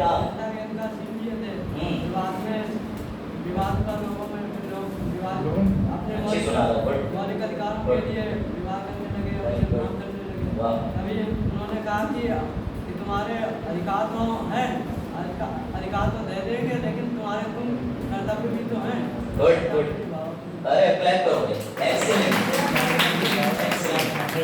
एकदम। राहुल ने पूरी स्टोरी वही सुना दी जो मैंने सुनाई। हाँ तो राहुल वेरी क्लैप, सबकाश, तुमने तो आज दिल जीत लिया, तुमने नहीं उधर पीछे वो कह रहा है मेरा। अब ध्यान से सुनो, इन्होंने पूरी बात ठीक समझाई। तो सर हमारे पास कितने मौलिक कर्तव्य थे? तो अब मैं तुम्हें मैथ सिखाने जा रहा हूँ, और मैथ सीखने से पहले एक चीज याद रखना कि ओरिजिनली हमारे पास जो थे भैया मौलिक कर्तव्य 10 थे, परंतु 11वां 2002 में जोड़ा गया। याद रखना, ओरिजिनली कितने मौलिक कर्तव्य स्वर्ण सिंह कमेटी ने सुझाए थे जो जोड़ दिए गए? 10। जितनी तुम्हारी उंगलियां हैं, ऋतिक रोशन बन जाओगे तो एक उंगली एक्स्ट्रा, 11वां 2002, समझ गए ना? 6 उंगली है उसके एक हाथ में, समझ गए? 11 है, पता है? बेचारा सोच रहा होगा वीडियो देख के, लेकिन देखेगा ही। एसएससी की तैयारी थोड़ी कर रहे हैं, समझे? तो ओरिजिनली कितनी ड्यूटी जोड़ी गई थी, कितने मौलिक कर्तव्य जोड़े गए थे? 10। ऐसे देख लेना क्लास हॉल में, ऐसे अरे 10 है 10। अब तुम अपनी भी गिन लो और उन्नी की भी गिन लो तो 20 लिखाओ, कहीं ऐसा मत कर देना भैया 10 है 10। ऋतिक रोशन की कितनी है? तो 11वीं ड्यूटी कब जोड़ी गई? सम प्रभु ही तेज है। अब सुनो मैथ, और सुन लो भैया यूपीएससी, डायरेक्टली इसकी तुम्हें भाषा रटनी पड़ेगी। यूपीएससी ने 2021 और 2020 में सीधी भाषा लिख के क्वेश्चन पूछा है कि भारत की संप्रभुता, एकता, अखंडता साफ साफ को बनाए रखें और उसकी रक्षा करें। सीधे यहाँ से वो कॉपी करता है और पेस्ट मार देता है पेपर में। तो फिर इसीलिए मैंने साफ साफ लिखा है कि सर क्या रटें? हाँ जी, तुम्हें रटना पड़ेगा, सीधी बात समझ लो, इसके अलावा कोई तरीका नहीं है। लेकिन मैं तुम्हें इसके अंदर वो चीजें एक्सप्लेन करूंगा कि तुम्हें आनंद आएगा। चलो मैथ सिखा दूं? चलो भाई मैथ सीख लेते हैं। तो मैंने इससे कई लोगों ने ना ऐसे सवाल देखे होंगे जिसमें कई बार ऐसा आता है कि इसके बगल में ये बैठा है, 3 रो छोड़ के, पढ़े नहीं पढ़े, गोल क्रम में बैठा है। एसएससी में तो आते ही जैसे हम ग्रुप वाले सवाल करते हैं। Very good, sitting arrangement. तो जो सिटिंग अरेंजमेंट के सवाल होते हैं वो तुमने पढ़े है ना? ठीक। अब देखो दीवार के ऊपर भी है, बोर्ड के ऊपर भी विषम संख्या लिखा हुआ, उसे भी ध्यान रखना, वो ज्यादा साफ दिख रहा है। ऑड और इवन पता है सभी को कि नहीं? सम संख्या है, विषम संख्या क्या होती है? विषम संख्या। ऐसे बता दो कौन कौन सी जो 2 से ना कटे। 1 3 सुना है ना? अभाज्य और भाज्य संख्या पढ़ा है, सम विषम वाली। और इवन कोई ऐसा भैया जिसे ना बताओ पहले पूछने में समझ में ना आया, सही बताया ही राजन ये ना। और संख्या कौन कौन सी होती है? 1 2 3 5 7, ये सब 2 से नहीं कटती। कोई और इधर ऑड नंबर पता है सबको? करण ऑड संख्या है पता है? इवन संख्या सम संख्या है, 2 3 2 से कट जाए, 2 2 4 6 8 10 12 14 16 20। मोबाइल नंबर कुछ बताओ उनका? 99976124। इधर कोई डाउट? एसएससी वाले को मैथ में तुरंत खुश होगा, मेरे सर जी किसी भी लेवल की मैथ पूछो, कोई सी भी नहीं आती, मतलब सब आती है। हाँ इधर आगे पता है ना ऑड इवन? अब सुनो ध्यान से, मैंने 11 मौलिक कर्तव्यों में से शुरुआती जो 10 हैं उनमें से 5 जो लिखे हुए हैं जैसे कि विषम 1 3 5 7 9 और नीचे मैंने रखे हैं 2 4 6 8 10। सर आपने ऐसा क्यों करा? क्योंकि बेटा जो ऑड नंबर पे मौलिक कर्तव्य रखे हुए हैं उन मौलिक कर्तव्यों के लिए सरकार ने लॉ बना दिया है, यानी अगर तुमने पहले नंबर वाला कर्तव्य नहीं निभाया तो तुम्हारे खिलाफ सजा हो सकती है, लेकिन नंबर 2 वाला चाहे निभाओ चाहे मत निभाओ तुम्हें सजा होगी या नहीं? क्या होगा? पानी चाहिए? ठंडा है? आगे देते? अच्छा ठंडा वाला कौन? यही काम बचा है मुझे ओला और भाई को दे दो। अच्छा अब तो मैसेज डाल देना पूरा पूरी से चले हो तो पिज़्ज़ा ले आना और एक गोल्ड प्लेट की डिब्बी खाली भरी हुई। तुम लोग नहीं रखते क्या? मेरे साथ बड़ा भयंकर घटना हुई कि जब मैं बिहार का प्रीलिम्स देने गया तो मैंने गोल्ड फ्लैग की डिब्बी के अंदर सर्फ भर लिया क्योंकि मुझे कोई डिब्बी मिली नहीं। अब तुम कहोगे वो डिब्बी कहाँ से आई? तो मेरे कुछ दोस्त हैं जो इस लौकिक जो है दुनिया से अलग परालौकिक गतिविधियां करते हैं, तो उन्हीं में से किसी एक ने सुझाया कि ये ले इसमें रख ले, अगर ये डिब्बी खो भी जाएगी तो तेरा नुकसान नहीं होगा। अब जब मैंने लौट के आके वो सर्फ की डिब्बी खोली और मेरी मम्मी ने वो डिब्बी देखी और भारी भी थी, मम्मी को बड़ा दुख लगा, बोले अरे, फिर मैंने कहा मम्मी अंदर तो देखो, फिर वो खुश भी हुई क्योंकि सर्फ था उसमें। तो ऐसी ऐसी घटनाओं से बचें। अब तुम में से कोई शराब की बोतल में फिनाइल भर के ना घूमे, ये लो मम्मी हम तो यही पियेंगे, तो फिनाइल से भी मृत्यु होती है, समझ गए? हाँ अभिषेक क्या हुआ आगे? फिनाइल सर्च कर रहे हैं, कौन सा बताना?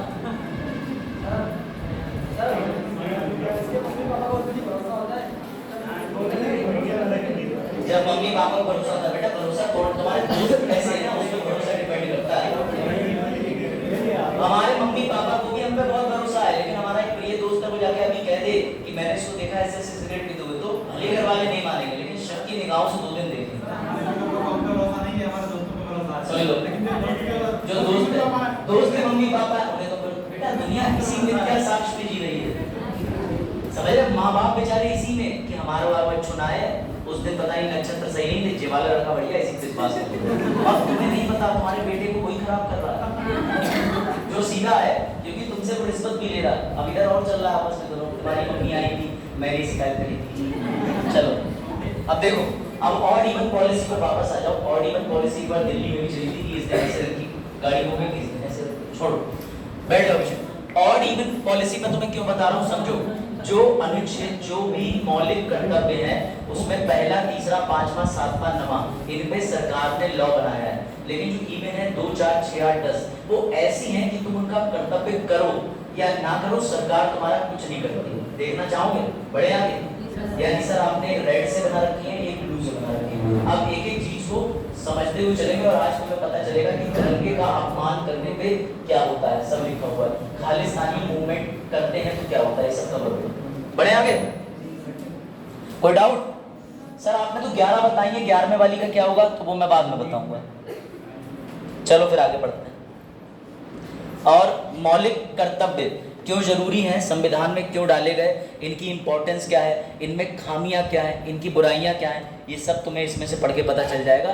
बेसिक चीजें हैं, लेकिन हम पहले मौलिक कर्तव्य का बेसिक समझ लेते हैं फिर इस पे आते हैं, ठीक है? चलो भाई, हाँ देखो मीम, तुम बिना किसी जिम्मेदारी के बड़े खुश थे दोस्तों के साथ जंगल में ही, तुम्हारे पापा बोले बत्ती का बिल, पिताजी की जिम्मेदारी याद दिलाते हुए, तो देख लो अब इसी जोक को तुम याद रखना कि इंदिरा गांधी जी के तुम्हें कहा कि मौलिक अधिकार है, तो बड़े खुश थे, फिर उन्होंने कहा मौलिक कर्तव्य भी दे दो बेटा। बड़े आगे ये बिजली जो है बत्ती के बिल वाला मीम तो बच्चे समझ सकते हैं ना, देखा है ना किसी ने, बत्ती का बिल क्या। गुड, कुछ ही लड़के पढ़ रहे हैं क्लास में। कंसेप्ट टाइम समझने से पहले बस एक चीज समझ लो, आप लोगों ने ये देखा होगा कि हमने मौलिक कर्तव्य जो डाले हैं, बस एक बेसिक बात समझ लो कि मौलिक कर्तव्य हमने कहाँ से लिए, यूएसएसआर से लिए। क्यों? क्योंकि यूएसएसआर का जो संविधान है उस देश का, उसके अंदर मौलिक कर्तव्य भी नागरिकों के लिए समाहित थे। और हमने रशिया से क्यों लिए, यूएसएसआर से क्यों? क्योंकि 1971 के युद्ध में यूएसएसआर ने हमारी बहुत हेल्प करी थी, ये बात ध्यान रखना, समझ गए। यूएसएसआर ने हमारी बड़ा मदद करी थी, तो हमने जब मौलिक कर्तव्य डाले तो अपने दोस्त के संविधान से पढ़ के कॉपी पेस्ट मार दिए। कोई दिक्कत? अब तुम्हें आएगा आनंद? हाँ चलो ठीक। अब आते हैं मेन। अब देखो समझो ध्यान से, मैंने भी आपको एक चीज बताई थी कि जो पहला, तीसरा, पांचवा, सातवां नमा है उसकी सजा है, लेकिन जो सेकंड, फोर्थ, सिक्स्थ, एट्थ और 10th है उसकी सजा नहीं। ऐसे ही समझना, जो रेड कलर से पहला वाला है इसको पढ़ो जरा सभी, पढ़ो पढ़ो तभी तो याद है। हाँ देख तो रहा है, अरे सब कर लो क्या चीज। हाँ क्या कर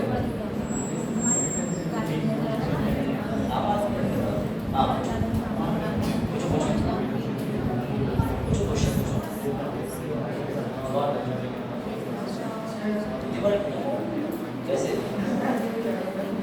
तुम रहने दो, कम सोया कर। बड़े पहला वाला अब समझो ध्यान से, जब तुम गए मौलिक अधिकार मांगने तो हमारी इंदिरा जी ने कहा कि बेटा सबसे पहले तुम भारतीय संविधान का पालन करें, इसके आदर्शों और संस्थान, राष्ट्रीय ध्वज और राष्ट्रगान का सम्मान करें। मैंने तुम्हें डीपीएसपी का एक रूल बताया था कि डीपीएसपी का पालन करने के लिए सरकार क्या बनाती है, विधि, लॉ बनाती है। अब इसमें मैंने तुम्हें बताया कि जो लॉ बनना है, विधि बननी है, वो इसमें भी बनेगी। लेकिन जो पहला वाला है, अगर तुमने वो चीज नहीं मानी तो सरकार तुम्हें सजा देगी, पनिश करेगी। सर कैसे पनिश करेगी? तो ये रहा लॉ, समझो बात। अगर तुमने राष्ट्रीय ध्वज का अपमान करा या तुमने कभी भी राष्ट्रीय ध्वज के प्रति कोई ऐसी टिप्पणी करी जो देश के लिए नुकसान पहुंचा सकती है, तो ये रहा अधिनियम। गदर है भी है, अब गदर आएगा तुम पे, पहले तुम्हारा गदर निपटा दूंगा। समझे? ये है, उसका हिंदी में भी नाम लिखा है, राष्ट्रीय गौरव अपमान निवारण अधिनियम एक्ट। ये किसी ने तुम्हें नहीं बताया होगा, आप समझो।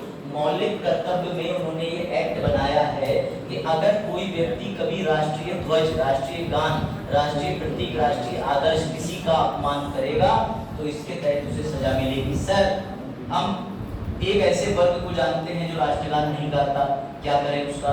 तो बेटा उसे धार्मिक स्वतंत्रता मिली है, मौलिक अधिकार ज्यादा बड़े हैं। अगर वो राष्ट्रगान नहीं गा रहा तो उसे 25 से 28 की छूट प्राप्त है उसको, समझ गए बात?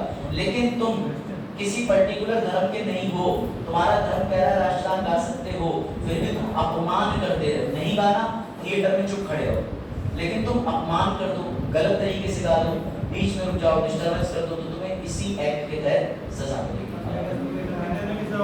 इसमें 6 महीने, ठीक है? अब समझ में आ रही है चीजें कि उन्होंने सिर्फ कर्तव्य बनाए नहीं, इतने कठोर कर्तव्य बनाए कि तुम जब कहोगे मुझे मौलिक अधिकार दे दो, वो कहीं 6 महीने की जेल काट के आओ, तो राष्ट्रगान का अपमान करा है। अब वो अपमान कैसे करा है उससे करने के लिए सरकार को बहुत तरीके हैं, समझ गए? सर देश में खालिस्तानी मूवमेंट चल रहा है, बेटा चलने दो, उससे हमारा कोई लेना देना नहीं, वो सब राजनीतिक मुद्दे हैं। ना यूपीएससी का वो क्वेश्चन है ना पेपर है, लेकिन यूपीएससी तुमसे ये पूछ लेगी राष्ट्रीय ध्वज और प्रतीक का अपमान कौन से अधिनियम में आता है, तब तुम्हें टिक मारना पड़ेगा। वो इनडायरेक्टली तुमसे खालिस्तानियों के द्वारा भारत की करी हुई बेइज्जती पूछ रही है, लेकिन नाम नहीं ले रही इस एक्ट के जरिए। समझे कनेक्शन? इधर राहुल कनेक्शन समझ आया? इधर आपको इधर कनेक्शन समझ आया? अभिषेक, राष्ट्रीय प्रतीक, राष्ट्रीय चिन्ह, इनफैक्ट अगर कोई व्यक्ति किसी शेर को भी मार देता है उसके लिए भी अलग धारा है, क्योंकि वन्य जीव संरक्षण अधिनियम है, वो भी अलग चीज है। मैं सब बताऊंगा वो कौन से मौलिक कर्तव्य के अंतर्गत दी गई। सर अगर हम शेर को मार दें तो तब भी तुम ही मरोगे, और शेर हमें मार दे तो तुम्हें बचाने के लिए फिर बचाइए। अब शेर को तुम न्यायालय में तो ले जा नहीं सकते, कि शेर शेर अपना ले आओ जाकर के, वकील साहब कहेंगे आधे ही बचे हैं, शेर ही खा गया रास्ते में। किसको मार दो? ये बात तो आपकी दिल को छू गई, ये वास्तविक घटनाओं से प्रेरित है। हाँ मुझसे पूछो क्या हुआ अभिषेक? आपस में बात मत करो, समझते चलो। देखो भैया ये रहा, मैंगो पे करो, ये कह रहे हैं उसमें मैंगो भी बना था, मैंगो खाओ, मैंगो ऐसे ही आ गया, मैंगो खा के खत्म कर लो। पर ये नहीं, अगर कहीं पे किताब के अंदर लिखा है मैंगो राष्ट्रीय प्रतीक है और तुम जाके कीचड़ लेके मार दे रहे हो उसी पे, तो तुम्हें सजा हो जाएगी। खाओ पियो, कोई दिक्कत नहीं, बागवानी करो। तो देख लो, अगर तुमने धोखे से भी मौलिक कर्तव्य का पालन नहीं करा तो तुम्हारी गर्दन शनिदेव के हाथ में होगी। अब तुम निर्णय ले लो कि तुम्हें शनि बाजी के हाथों मरना है या तुम्हें अधिनियम और कर्तव्यों का पालन करना है। समझ गए पहला कर्तव्य? कोई डाउट? आगे बढ़े। यानी कि सर जो आपने ऑड वाले नंबर बताए हैं उसमें जो पहला वाला था उसकी सजा है, आपने प्रूफ कर दिया, राष्ट्रीय अपमान निवारण अधिनियम जो भी था। और ये हमें थीम भी याद रहेगी, ये फोटो तो याद ही रहेगा, जिससे अपमान करा नहीं ध्वज का तो ऑनर एक्ट लागू हो जाएगा। कोई डाउट? समस्या? हाँ, क्या चीज? निवारण। निवारण का मतलब होता है किसी भी चीज को करेक्ट करना। निवारण का मतलब जैसे कोई समस्या है, आपकी समस्या ये आपको समझ में नहीं आ रहा तो मैंने 4 बार समझा दिया, आप समझ गए, निवारण हो गया। अरे वही निवारण जो आप बस में बैठ के आते हो तो पट्टी लगी होती है, बाबा बंगाली से संपर्क करें, समस्त समस्याओं का निवारण।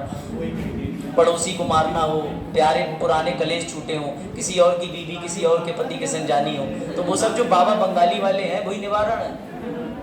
राजीव कह रहे हैं ऐसे ही तो निवारण चाहिए मुझे। और कोई पीछे?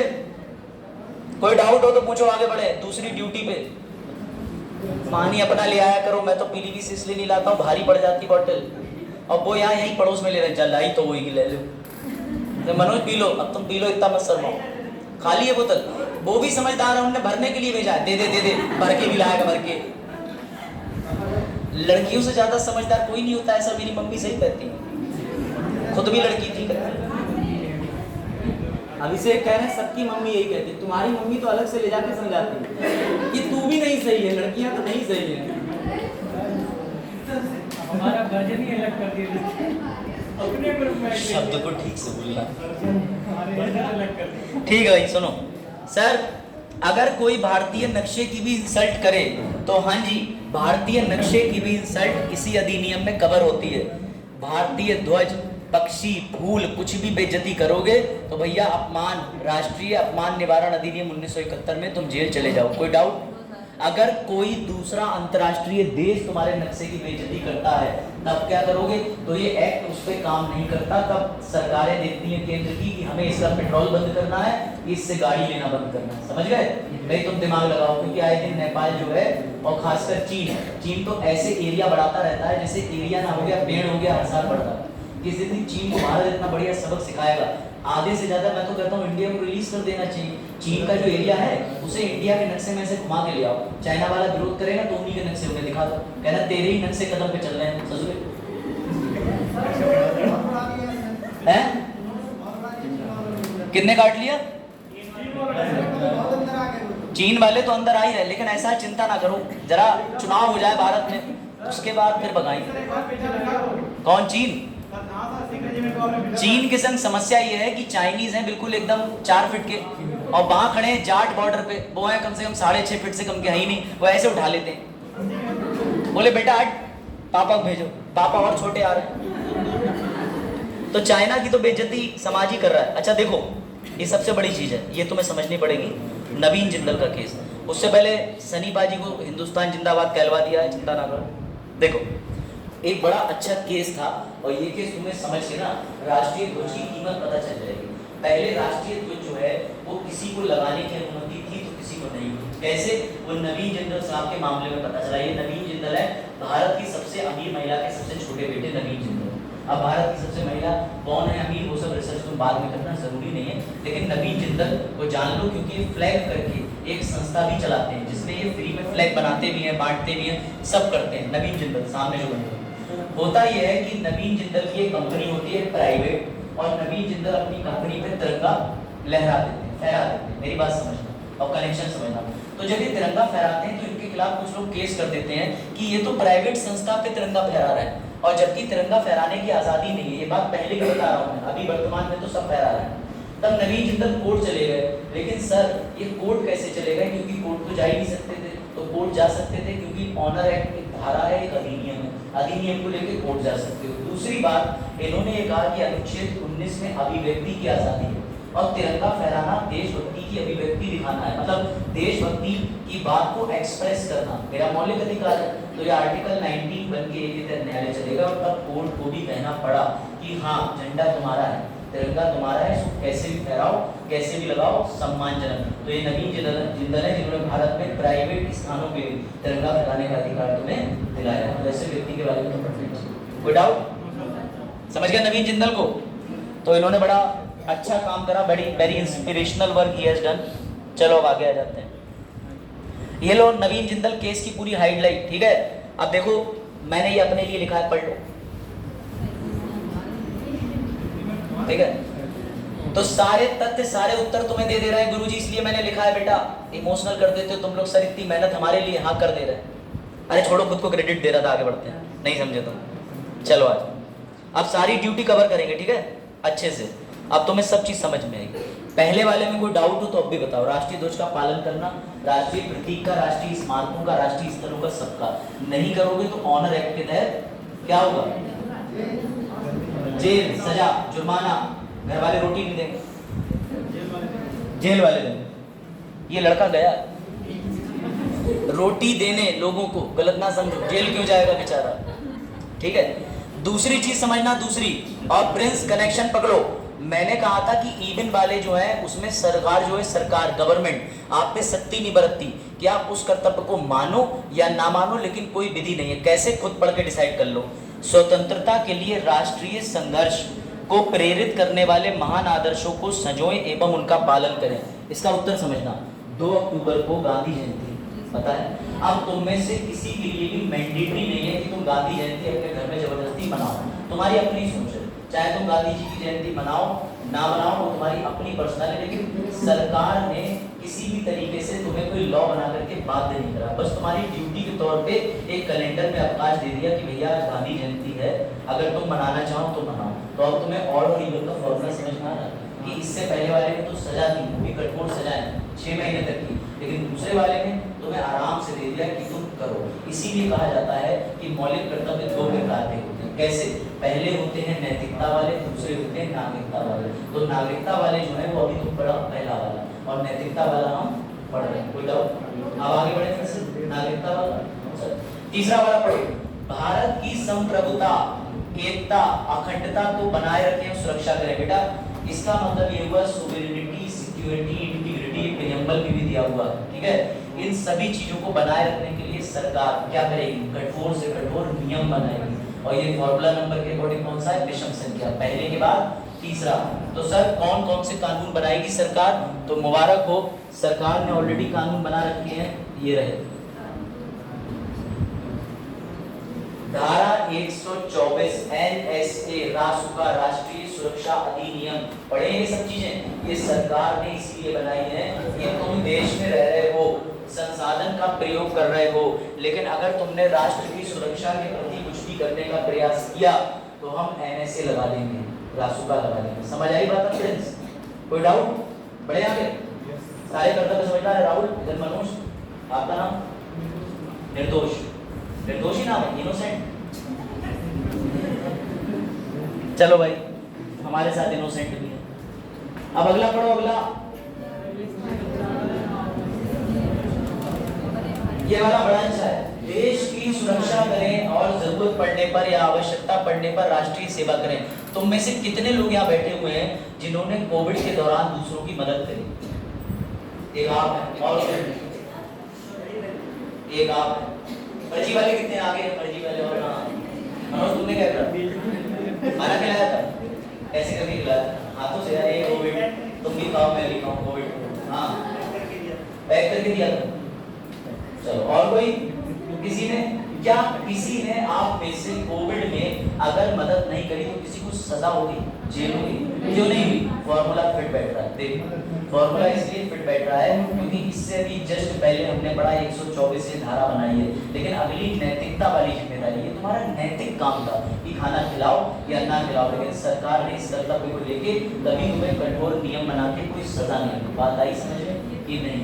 कोविड के दौरान तुमने हेल्पलाइन वर्कर्स की तरह ड्यूटी निभाई, चाहे नहीं निभाई, लेकिन किसी ने भी जोर जबरदस्ती नहीं की। पर सरकारी कर्मचारी के पैसे कटे थे, उनसे जबरदस्ती करी गई। बेटा वो सरकारी कर्मचारी थे, उनकी ड्यूटी थी, उन्हें उनकी ड्यूटी सरकारी कार्य हेतु करी गई। लेकिन जो निजी व्यक्ति घर में बैठा था उससे सिर्फ गुहार लगाई गई कि खाना खिला दो, मदद कर दो। अगर तुमने नहीं करी तो किसी सरकार ने तुम्हें घर से खींच के जेल में नहीं डाला। कोई डाउट, कोई समस्या? समझे कनेक्शन? हाँ प्रदीप बता दीजिए, कोई अनाउंसमेंट है बता दीजिए, फिर आगे बढ़ते हैं।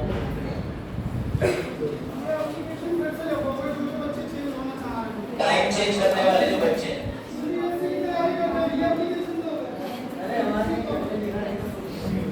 मैं एप्लीकेशन बढ़िया करके लिखो। अगर लिखी एप्लीकेशन ना तो ठीक से लिखो। हो सकता है बात A4 पढ़ने में लिखवा दें इनसे। हाँ लोग पढ़ने भी लिया है, A4 पढ़ना चलता है ना लीगल। हाँ लड़कियाँ मेरा नीचे बैठा है, वहाँ छुट्टी ऊपर रहा नाम में बड़ी प्रार्थी नहीं, तुमसे बढ़िया हिंदी तो मेरी है, मुझसे नहीं लिखते हैं।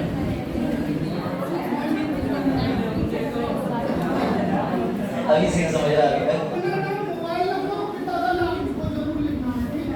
अपने ही पापा का नाम लिखें, ठीक है? उनके पापा का नाम ना लिखें, अभी ससुर होने में टाइम है।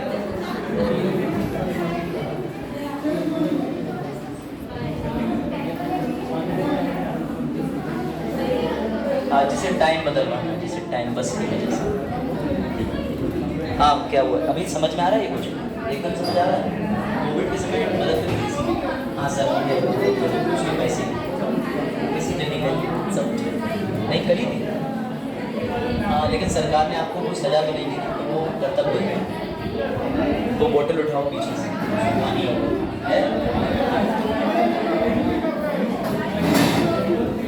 अरे बचा था इसमें कोई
बात क्या हुआ?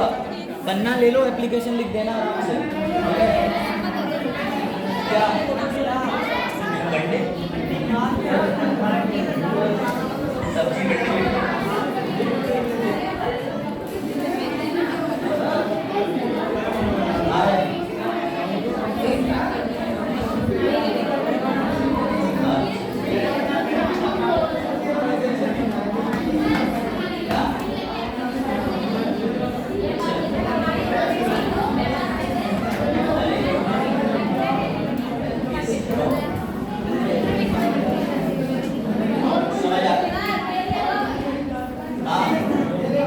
चलो ये काम निपटा लो फटाफट जल्दी, 1 मिनट जो भी है शुरू कर दो, हमारा टॉपिक चला जाएगा।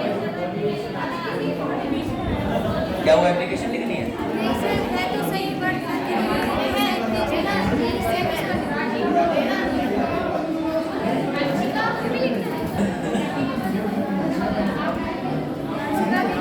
पेज ले लो, अभी जो ब्रेक मिलेगा ना 10 मिनट का उसमें रखना, पहले टॉपिक समझो, जो ब्रेक मिलेगा एप्लीकेशन उसमें लिख लेना, ठीक है? तो ठीक है, अभी रख लो ट्यूसडे को, मंगलवार को एप्लीकेशन लिख के ले आना, आप कागज बैग में रख लो, सरकार पे कागज बहुत है, तुम्हें बांट दिया रखे, सोमवार को छुट्टी है ना, 2 अक्टूबर प्रोग्राम छुट्टी होगी शायद, आप देखो नहीं पढ़ा लो, 1 लाख दिन हमें भी जी लेने दो, जल्दी बुलाए तो कोई बात नहीं, मेरा लेक्चर नहीं लगा प्रोग्राम है,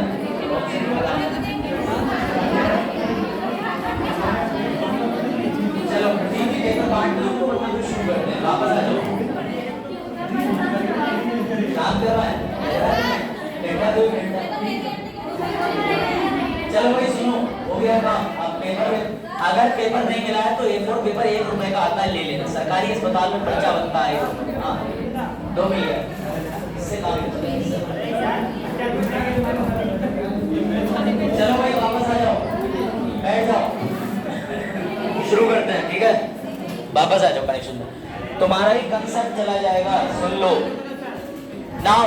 चौथी वाली ड्यूटी हो गई थी, सुन लीजिए ध्यान से, 5वें वाले पॉइंट पे आ रहे हैं, ठीक है? अब बातें मत करो आपस में, सुन लो, एप्लीकेशन पता चल गई ना क्या हुआ, कौन बोल रहा है पीछे, बात मत करो, अब ध्यान दे लो यहाँ पर बोर्ड पे, ठीक है?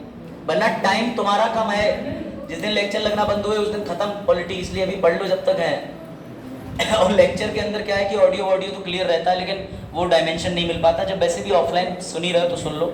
नाउ 5th वाला, अब 5th वाले में ये याद रखना, ये अगेन ऑड है, ऑड का मतलब समझते हो, 1 3 5 7 9, जिनमें विधि बना के एप्लीकेबिलिटी करी गई। 5वां सुनो, धार्मिक भाषाई और क्षेत्रीय अनुभागीय विविधताओं से परे भारत के सभी लोगों के बीच सद्भावना और समान भाईचारे की भावना को बढ़ावा देना, साथ ही पढ़ो महिलाओं की गरिमा के लिए,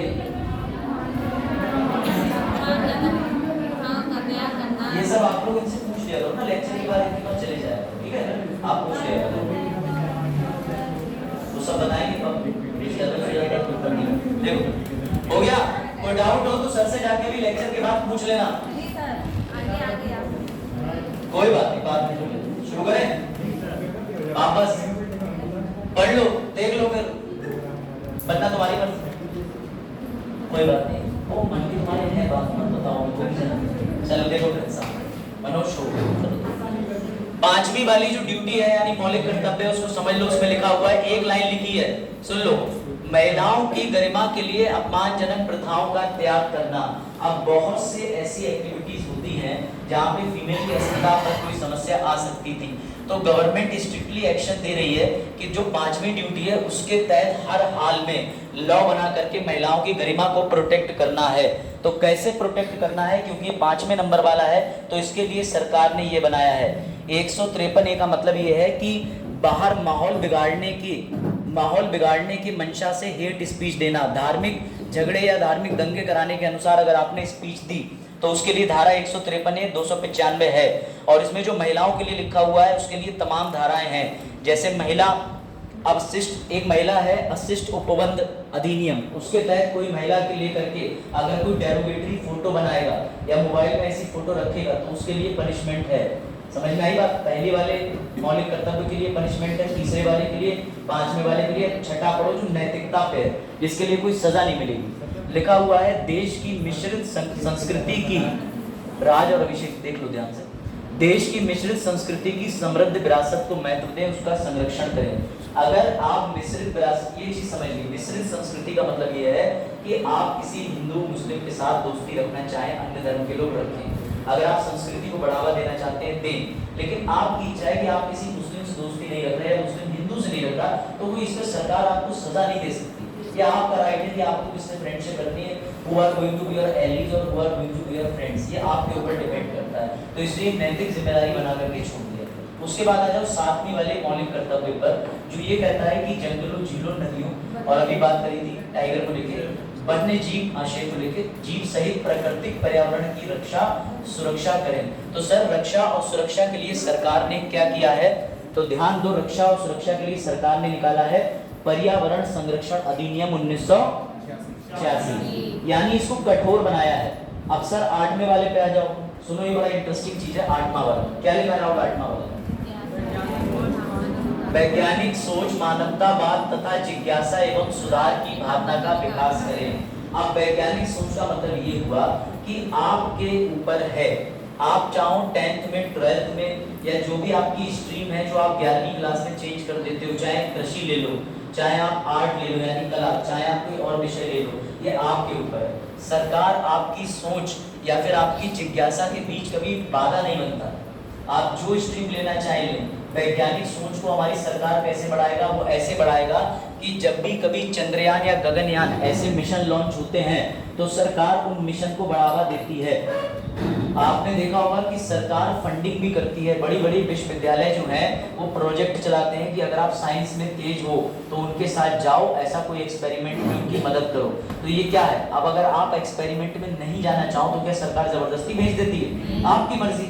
कोई अगर हाई स्कूल में फेल हो जाए या कोई साइंस स्ट्रीम ना ले तो सरकार को कोई टेंशन नहीं, तुम्हारी मर्जी, तुम लो चाहे ना लो, लेकिन तुम्हारी एक ड्यूटी है कि तुम मानवतावादी सोच रखो, जिज्ञासु रहो और अपनी वैज्ञानिक सोच को आगे लेके जाओ। नहीं ले जा पा रहे हो तो कोई बात नहीं, सरकार ने कोई विधि बना करके तुम्हें सजा नहीं दी है, ये बात ध्यान रखना। उसके बाद नेक्स्ट आ जाओ, विच इज वेरी इंपॉर्टेंट, नमा वाला। और ये जो नमा वाला है ना, इसमें तुम्हें बड़ा इंटरेस्टिंग चीज मिलेगी देखने को और सुनने को जो तुमने सोची भी नहीं होगी। अभी पढ़ो क्या लिखा है, क्या लिखा है नमा वाला। 9th वाला पॉइंट है सार्वजनिक संपत्ति की रक्षा करें और हिंसा से बेटा पूरा उत्तर प्रदेश की तारीफ हुई है विश्व में। दिस इज कॉल्ड बुलडोजर नीति के पीछे वाला तत्व, समझ गए?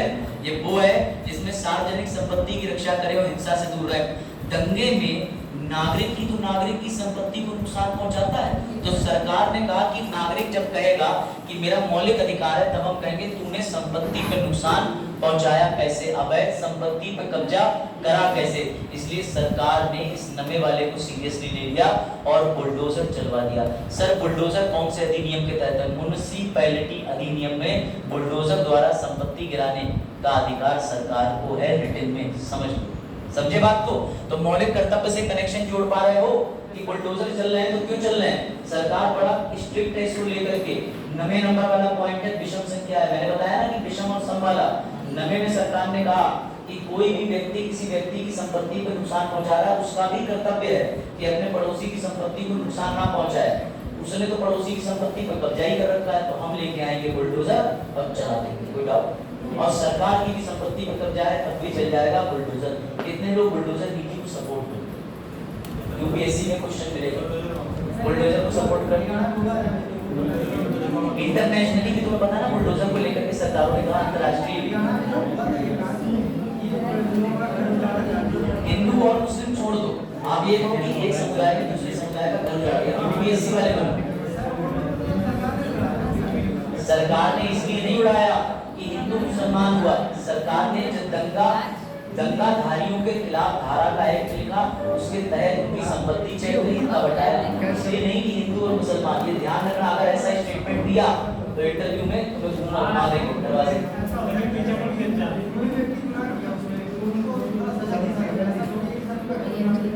घर उनका निकालते हैं ना, वो एरिया नपाते हैं, लेखपाल को 1000 रुपए देकर तुमने अपनी मेड़ बढ़वाई, बाद में तुम मान नहीं रहे तो तुम्हारी जो बड़ी हुई मेड़ है वो तो सरकार के पास रिकॉर्ड में दर्ज है, तो चलेगा बुलडोजर। बात समझो, देश में होता सब है देश में, समझे? तुम कनेक्शन समझो। मैं तुम्हें वो चीजों से जोड़ रहा हूँ जो इस समय वर्तमान में मुद्दे में है। समझ में आई बात?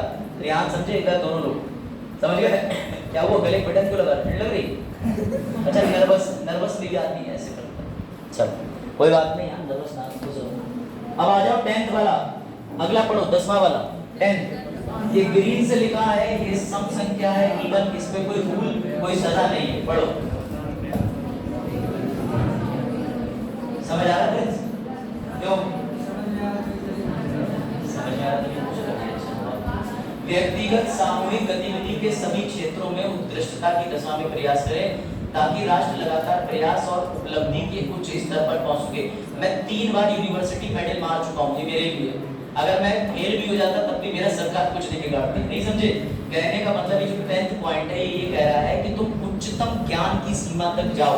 अगर तुम कोई उपलब्धि ले रहे हो, साइंस पढ़ रहे हो तो साइंटिस्ट बनने का प्रयास करो, लॉ पढ़ रहे हो तो लॉयर से ऊपर जज बनो।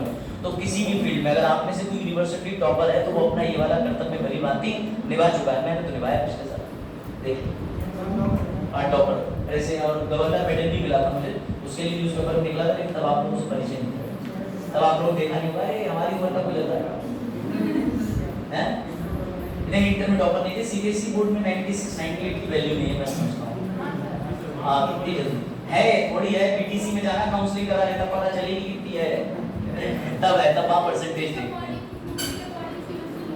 लेकिन एक बात और, अब यूपी बोर्ड का भी हाल जो है वो बहुत खराब हो चुका है, बच्चों की क्वालिटी पे फोकस नहीं किया जा रहा है। एक टाइम यूपी बोर्ड को मैं खुद मानता था कि क्वालिटी है, वहाँ भी सब पास हो जाए, सब पास। और अब जो यूपी बोर्ड के आ रहे हैं और जब आपने करा होगा तो उनमें और आप में जमीन आसमान का अंतर है। ऐसे हमारे टाइम में सीबीएसई में बाद में जब आप 90% पे स्कोर हाई जाने लगा, लेकिन 1% बच्चा फेल हो जाता है, अब एक भी नहीं, अब तो सुना ही नहीं। अब तो जो फेल होता है वो भी जाता है बोर्ड और उससे दुगने नंबर होता है। हाँ हुए कोई फेल नहीं हुए, ऐसे तुरंत आया जवाब नहीं, कोई बात। वो कह रहे हैं किसमें, जब तुम लोग 10th 12th को इतना सीरियसली ले लेते हो तो ऐसे करके यूपीएससी को क्यों नहीं सीरियसली लेते हो? अभी से कह रहे हैं 10th 12th में 8 ही सब्जेक्ट होते हैं, उस समय तुम 8 सब्जेक्ट के लायक होते हो क्या छोटे लगने से? चल मनोज सर मैं तो 11वीं वाली ड्यूटी समझ लो। अब 11वीं वाली भी फॉर्मूला पे फिट बैठती है कैसे? मैंने ये बताया कि जो विषम संख्या है 1 3 5 7 9, तो 9 के बाद 11 आती है, 11 सुन लो आगे प्रवचन हो गया। तो देखो 11वां वाला जो है उसमें लिखा है 6 से 14 वर्ष की आयु के बीच के और उसके बच्चे, जो भी ये भाषा है, लैंग्वेज है, लॉ की, प्रतिपाल्य को शिक्षा के राज बात मत करो, समझ नहीं आया, देख लो। यूपीएससी करना है ना दोनों को आगे तो देख लो, वरना कोई बात नहीं। 86 में संविधान संशोधन 2002 में जोड़ा गया, इसके लिए भी सरकार ने लॉ बना दिया और ये नियम है। आंगनबाड़ी देखते हो, छोटे बच्चे छोटे छोटे नन्हे नन्हे जब जाते हो, तुम भैया चॉकलेट लाए हो, तुम नहीं लाए होते तो वो तुम्हारे मुंह पे धूल डाल मार देते हैं, चॉकलेट नहीं लाया, ठीक है। तो उन्हें बड़ा अच्छी शिक्षा दी जा रही है, अब वो सारी शिक्षा इसी के तहत दी जा रही है, कर्तव्य है। अब मैं तुम्हें वापस से एक बार फर्स्ट से लेकर लास्ट तक समझा रहा हूँ, मेरे साथ रिपीट करना चाहिए, ठीक है, ताकि याद हो जाए। ये हैं तुम्हारे मौलिक कर्तव्य, समझ आए? रेहान छोटा सा ही टॉपिक है, लोग इसको टॉपिक को मिस कर देते हैं, लेकिन ये मिस करने लायक टॉपिक नहीं है। मुझे लगता है कि भविष्य में मेंस से सीधा क्वेश्चन बनेगा। किसको? इसको चार्ट को मतलब याद कर ले, हाँ 100%। लेकिन इसके अंदर आपको उदाहरण पूछे जा सकते हैं कि जैसे किस तरीके से राष्ट्रीय प्रतीक को बचाना है, तो आप बताओगे ना कि राष्ट्रीय अपमान निवारण अधिनियम, ये भी आपको याद करना पड़ेगा, बाकी काम हो जाएगा। लेकिन मैंने इसके जो प्रीवियस ईयर क्वेश्चन आए उसके स्लाइड के अलावा नोट्स बनाए हैं, जैसे फंडामेंटल राइट्स के नोट्स मिले होंगे जिन बच्चों को प्रीएम्बल के लिए, तो उसमें प्रीवियस ईयर का मेंस का क्वेश्चन रहता है और एक क्वेश्चन आपको लिखने के लिए दिया होता है, लेकिन लिख के तो कोई भेजता नहीं, तो मैं नोट्स है तो आप ग्रुप, अच्छा अभी तो आप ग्रुप में ही है तो आपकी तो चोट बहुत गहरी है, अभी ठीक हो, हाँ ये नहीं, वो बेचारे से टाइप कुछ और, वो मतलब कुछ और निकल करेंसी तो ठीक है। एक हो गए हैं वो निकलवाने की खुद को गुहार लगा रहे हैं, मैंने कहा तुम ऑप्शन में जाके रिमूव हो सकते हैं, क्योंकि मैंने देखा पूनम प्रिया ये और लड़कियां इधर देखा मनोज, तुम ही मनोज निकलते हो नहीं मनोज, समझे? तो भैया महिलाओं वाले ग्रुप में जुड़े ना, अपने जेंडर पे विश्वास रखें, ठीक है, जेंडर परिवर्तन ना करें। चलो अब तुम्हारे से जरा थोड़ा सा गेम खेल लेते हैं, लेकिन ऐसे नहीं खेलेंगे, फ्रेश तरीके से गेम खेलते हैं। आओ, हाँ ये रहा इसमें। चलो अब जिस बच्चे से पूछूंगा ना वही बताएगा, तब पता चलेगा क्लास में कौन कितना सक्रिय भूमिका निभा रहा था। आप बताइए, आप ही जो यशमैक पहनी हुई है, हाँ खड़ी हो पाए तो, वरना कोई बात नहीं। ये जो पहला वाला है, क्या ये सरकार ने कोई अधिनियम बना के पनिशेबल यानी कि सजा के लिए बना रखा है कि नहीं बना रखा है? इन यही जवाब देगी जिसने यस किया, इनका नाम मैं उसका नाम रख दूंगा, अभी घूमते रहना। हाँ क्या नाम है आपका जी? रुखसार, गुड। रुखसार पहला वाला करा है गवर्नमेंट ने, कुछ सजा का प्रावधान बनाया है? पहला वाला, फर्स्ट वाला पढ़ के देखो, कोई नहीं बनाया है, बैठ जाओ अगले से पूछते हैं। आप बताओ, आप पहला वाला जो है, क्या सरकार ने कोई सजा का प्रावधान बनाया है? रुक जाओ सब लोग, तुम्हें बड़ा जल्दी हो रही है कि पूछ लें। मुझे पता है कौन कौन बच्चों को नहीं समझ में आया, इसीलिए मैं पूछ रहा हूँ, रिपीट कर दूँगा। लगता है कोई पहला वाले के अंदर सरकार ने बातें मत करो, अभी तुम्हारे ऊपर मैं प्रियम्बल शुरू कर दूंगा पुराना, फिर रोते घूमोगे। प्रस्तावना तो पढ़ाई आज नहीं है, तो यूपीएससी भी तुमसे यही कहता है 28 मई को कूड़ा भर के ले आए दिमाग में। हाँ, पहले वाले को लेकर के सरकार ने कोई अधिनियम बनाया है या सजा देती सरकार? कौन सा? हाँ, याद आ रहा तो ठीक है, वरना बैठ जाओ। कोई ऐसा यहाँ पे ह्यूमिलेट करना मेरा मकसद नहीं है। अरे ये बता नहीं पाए, स्लिप हो गया होगा दिमाग से, बैठ जाओ। पीछे से आप बताइए सामने। हाँ हाँ, बनाया कौन सा अधिनियम?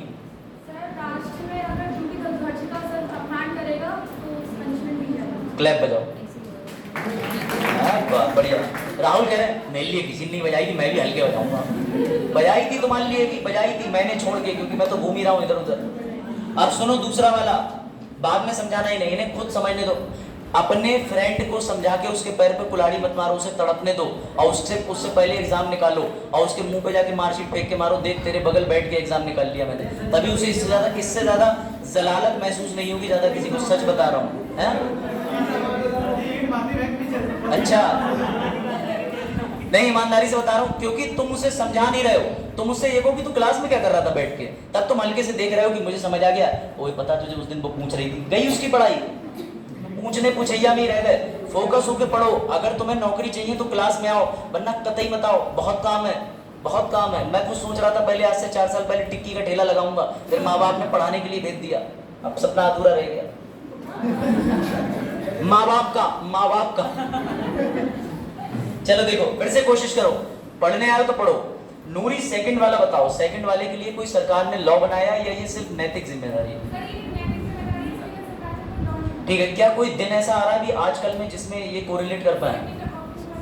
वेरी गुड, क्लैप बजाओ भाई, बैठ जाओ। नूरी गुड। अब इधर आगे वाले जो बहुत कह रहे थे सब हमें सब आता है, आप बताओ तीसरा वाला जो है, क्या उसको लेके सरकार ने कोई लॉ बनाया है या सरकार कुछ नहीं करती है? कौन सा? कोई धारा याद आ रही है? ऐसी धारा जिससे राष्ट्र को नुकसान हो, बचाए जाए? वेरी गुड, 124 बजाओ, क्लैप बजाओ, बैठ जाओ। सही है भाई, अभी पुरस्कार भी वितरित होंगे, इस धोखे मत रहना। पीछे काजल, चौथा वाला बताओ, चौथा वाला सरकार ने विधि बनाई है कि नहीं बनाई है कि क्या है? बताओ, चौथा वाला दिख रहा है? अरे क्यों नहीं दिख रहा लो? बताओ काजल। हाँ, अब तुम लोगों के पैरों तले ठंड पड़ी होगी, हाँ फर्श ठंडा लग रहा है, दिमाग सुन्न हो गया, क्या पूछ लिया? काजल प्रयास करो बेटा, बनाई जाती है, पीछे से बता दिया इन लोगों ने। कौन सी विधि बनाई है? रंगे कुछ बताओ, कुछ बनाया हो चौथे वाले के लिए? शांत रहना, सब शांत रहना। कौन सा लॉ बनाया है चौथे वाले के लिए? तुम लोग अगर सिर्फ इतना भी याद कर लो ना, 1 3 5 7 9 11 उन्हीं में सजाए, तब भी तुम मेरे आंसर का जवाब दे दोगे नहीं चौथा वाला तो ना उस वाले फॉर्मूले में आ ही नहीं रहा है, इसीलिए तो तुम्हारे लिए ट्रिक बना के लाया। एसएससी से भी नीचे वालों बैठ दो तुम, बैठ 27 28 को, और उसमें परसेंटाइल बनेगा तुम्हारा 45, नंबर आएंगे 15। चलो फिर 28 29 राज दे रहा। देखो भैया अगला 5वां वाला, फिर से सुनो, फिर से ध्यान देना। सबसे पीछे आप लेट आई थी, आपके सामने शायद हो गया था। 5th वाले में लॉ बनाया है सरकार ने कि नहीं? हाँ, और बाकी अगर किसी भी लड़के ने उधर से बताया तो तुम्हारे घर पे तुम्हारा लड़कापना खराब करवा दूंगा। हाँ, नहीं बनाया 5th वाले के लिए? बैठ जाओ। कोई और जो 5th वाले का बताना चाहे, नूरी छोड़ के सबसे पीछे। हाँ बताओ, 5th वाले के लिए बना है? किस चीज को लेकर के बना है 5th वाले के लिए? महिला शब्द दिख रहा है, महिला। मैंने बताया था कि महिलाओं की इमेज को खराब करने का प्रयास मत करना, उनकी संबंधित कहीं मूर्ति बना दो, कुछ कर दो या कुछ भी खराब कर दो, लेकिन धार्मिक चीजों में छूट है। जैसे कि तुम चले जाओगे कहाँ पर, अगर तुम मध्य प्रदेश में जाओगे खजुराहो कि टेंपल के बाहर मूर्तियां देखोगे तो वो उस अवस्था में है जिस अवस्था में आज के समय नहीं बनाई जा सकती। चंदेल शासकों ने बनाई थी, उसका अलग पौराणिक महत्व। बैठ जाओ। छठा वाला आप बताइए, अंशिकार के बराबर में क्या लगता है? 6th वाला बताने दो, जितनी इंसल्ट उतना फायदा। हाँ, छठा वाला 6th वाला दिख रहा है? गुड। 6th वाला, देश को मिश्रित संस्कृति, ठीक है, अभिषेक मिश्रा वाली नहीं, मिश्रित संस्कृति की समृद्ध विरासत को महत्व दे, उसका संरक्षण करें। छठा वाला क्या लगता है? नहीं याद आ रहा? चलो किसी और से पूछ लेते हैं, आप बताओ। अंशिका के रिलेटिव। हाँ, सर नागरिक वो है कर्तव्य, इसलिए इसके लिए रूल नहीं है। हाँ मतलब ठीक है, इसके लिए रूल नहीं है, लेकिन ये नैतिकता वाला है, नैतिकता वाला है। 6th वाले के लिए कोई नियम नहीं बना है, 7वां वाला बताएगा, 7वां वाला करण बताएंगे। 7 पढ़ो है कौन सा? जंगल बचाने के लिए कौन सा अधिनियम है? जंगल संरक्षण और जानवर बचाने के लिए है या नहीं है? बैठ जाओ, गुड। 8वां वाला, 8वां वैज्ञानिक सोच के लिए राहुल बताएंगे। राहुल बताओ, इसके लिए नियम है कि नहीं है? नहीं है। तो जो गगनयान चंद्रयान को प्रेरणा मिल रही है वो नैतिक जिम्मेदारी है, उसके लिए कोई लॉ नहीं। क्लियर हुआ? बैठ जाओ। 9वां वाला बताओ भैया, 9वां वाला बहुत अच्छे से बताएंगे। 9वां वाला बताएंगे प्रिंस, क्या नियम है? हाँ इधर आवाज आ गई, चलो बढ़ते हैं, बाद में कमेंट करो। 10वां वाला, 10th वाला आप बताइए आप। हाँ पीछे से उधर तुरंत कहीं नहीं बनाया। अभी 12वां पूछूंगा, जो बना ही नहीं है तब बताना बनाया है नहीं बनाया है, ठीक है? अभी पूछूंगा 12वीं ड्यूटी पूछूंगा, उस पर भी जवाब आएंगे बनाया है बनाया है। बैठ जाओ, कोई बात नहीं, नहीं बनाया। 11वां वाला राज बताओ, 11वां वाला तो इजी सामने ही लिखा है, सामने 6 से 14 वर्ष के आयु के लिए, इसके लिए शिक्षा का अधिकार अधिनियम 2009 बना हुआ है। कोई डाउट? इसीलिए मैंने कल तुम्हें बताया था कि शिक्षा के अधिकार को तीनों जगह पे जोड़ा गया। कुछ याद आ रहा है? डीपीएसपी में भी मौलिक अधिकार मौलिक कर्तव्य पढ़ाया था, Mohini Jain case, JP Krishnan case, तो बताया था कि तीनों जगह प्रभाव पड़ा है। समझ गए? चलो 12वां कर्तव्य कौन सा है? गुड, क्लैप बजाओ लड़की के लिए, एक्टिव है, सोई नहीं। सर इतनी क्लैप हमारे लिए फ्री में बजवा देंगे। देखो टाइम इस लेक्चर का ओवर हुआ, वरना अगले लेक्चर के लिए तो और इंटरेस्टिंग चीज है। 5 मिनट है, डिस्कशन कर लेता हूँ। अच्छा ये रहा सबसे इंपॉर्टेंट डिस्कशन। अगर कोई आपसे ये पूछे, अब ध्यान से समझना, सिर्फ ऐसा नहीं है कि मौलिक कर्तव्यों को कोर्ट नहीं ले जाया गया, लोग भी एक से एक तगड़े वाले लॉयर हैं। लोगों ने ये कहा कि मौलिक कर्तव्य अगर डाले गए हैं तो मौलिक कर्तव्य हटाए भी तो जा सकते हैं। तो इसको लेके केस हुआ, जो बड़ा बहुप्रसिद्ध केस है जिसे कहते हैं मिनेर्वा मिल। जो भी संविधान की लक्ष्मीकांत किताब है, कोई भी अच्छी किताब होगी, मिनेर्वा मिल का केस जरूर होगा, ये यूपीएससी वाले पढ़ते हैं। मिनेर्वा मिल केस में साफ साफ बोल दिया गया कि तुम्हारी जो मौलिक, राज और अभिषेक तुम दोनों अलग अलग बैठना अगले लेक्चर में। हाँ भैया, हाँ है ना? देखा अभिषेक, तुम्हारा पड़ोसी तुमसे चिढ़ रहा, बस कह नहीं पा रहा था, उसने तो ये भी सोच लिया बाहर नेट लेने के बाद। हाँ देख लो। चलो मिनेर्वा में जो केस है 1980 में आया था, जिसने साफ साफ बोल दिया कि मौलिक कर्तव्य वैध हैं, वैलिड हैं, इन्हें संविधान से हटाने की आवश्यकता नहीं है। लेकिन ये बात बुरी लग गई हमारी उस समय की तत्कालीन सरकारों को, क्योंकि सरकार बदल चुकी थी। 1980 में तो केस ही हुआ था। जब सरकार बदली तो सरकार ने कहा कि मौलिक कर्तव्य इतनी बढ़िया चीज है, क्यों ना मौलिक कर्तव्य और बढ़ा दिए जाए, क्योंकि मौलिक कर्तव्य से तुम लोगों को बाध्य करते हो कि तुम्हें मानना पड़ेगा, देशभक्ति करनी पड़ेगी, झंडे की इज्जत करनी पड़ेगी, तुम्हें मिश्रित संस्कृति मानो ना मानो, लेकिन तुम्हें कई सारी ऐसी चीजें, महिलाओं के प्रति क्या होगा, सम्मान का दृष्टिकोण रखना पड़ेगा। तो इस वजह से सरकारों ने यहीं पर नहीं रुकी। और मुबारक हो, तुम अगली जो चीज देखने जा रहे हो वो है जेपी वर्मा कमेटी। सुना है किसी ने? जेएस वर्मा कमेटी, किसी ने इन्हें देखा है टीवी में? देखा है? इनके नाम से मुझे फर्क नहीं पड़ता, इन्हें पहचानो ना पहचानो, लेकिन तुमने सेलिब्रिटीज देखे होंगे, वो आ जाते हैं कि हम भी वोट दे के आए, तुम भी वोट दो, हम भी लुट के आए, तुम भी लुटो, आ जाते हैं अलग तरीके से। हमारी पिक्चर देखो तब भी आ जाते हैं, हमने वोट दिया तब भी बताने आ जाते हैं। तो ध्यान से सुनना, बड़ा इंटरेस्टिंग चीज है। किसी ने सजेस्ट करा, और ये जो किसी थे इनका नाम था जेएस वर्मा साहब। जेएस वर्मा साहब बोले कि चुनाव के समय लोग 50% से भी कम वोट डालते हैं। पता है आपको, मुश्किल से भारत में 45 से 47% ही योगदान है, और महिलाओं की तो स्थिति और दयनीय है। महिलाओं के संग तो ये हो जाता है, उनके हस्बैंड कहते हैं वोट डालने जा रहे हैं, वो कहते हैं हम भी चले, तुम क्या करो, चल बैठो जाके खाना बनाओ, मतलब कोई अधिकार ही नहीं है। तो जेएस वर्मा कमेटी ने सुझाया कि क्यों ना वोट को अगर हम मौलिक कर्तव्य बना दें तो लोगों के ऊपर एक जिम्मेदारी पड़ जाएगी, एक लोड बढ़ जाएगा। लेकिन ये जो जेएस वर्मा साहब की रिकमेंडेशन थी, सिफारिश थी, ये मान्य नहीं हुई, इसको माना नहीं कभी भी। लेकिन मेरे हिसाब से सुझाव बढ़िया था, पर इसको क्यों नहीं माना, उसके पीछे एक कारण है।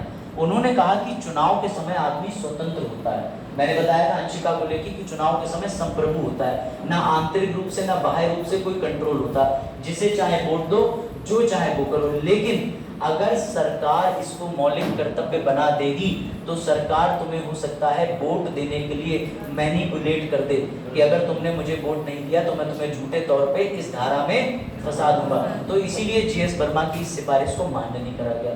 2 मिनट और लगेंगे बस, ठीक। दूसरी सिफारिश भी बड़ा अच्छी है। दूसरी सिफारिश ये है कि तुम में से कितने लोग हैं जो ईमानदारी से टैक्स देते, ईमानदारी से।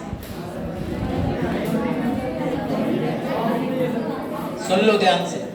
तो जैसे तुम ईमानदारी से टैक्स नहीं देते हो, वैसे ही सरकार को पता है। अब सुन लो, जैसे टैक्स की बात करी वो भावुक हो गए, पीछे से राजी कर तूने दिया था तो मैंने भी दिया होगा। तुम दोनों नहीं देते हो टैक्स, अभी तुम किसी इनकम के अंडर आते ही नहीं हो, अभी तो तुम अपने माँ बाप के टैक्स पे एंजॉय कर रहे हो, मेरी तरह तुम्हारी तरह सबकी तरह। नहीं, मैं तो देता हूँ फाइव टैक्स लॉयर वाला। हाँ इधर मैडम माइक ले लो, बात बता देना उन्हें, तुम ही पढ़ा लो। अब देखो ध्यान से, इधर सुन लो। ये जो जितनी गोल्डन चीजें ये कहीं नहीं मिलेंगी प्लीज बुक्स में, इसलिए मुझे तुमसे बोलना पड़ता है। लॉस तुम्हारा है, मेरा कुछ नहीं। मैं तो सुबह से तीसरी बार रिपीट कर रहा हूँ, मुझे तो कंटेस्ट हो गई, एग्जाम में छापूंगा, पास भी हो जाऊंगा। अब सुनो, जीएस वर्मा साहब ने एक सिफारिश और दी। उन्होंने कहा कि लोगों के टैक्स भरने का जो कर्तव्य है उसको अनिवार्य कर दो।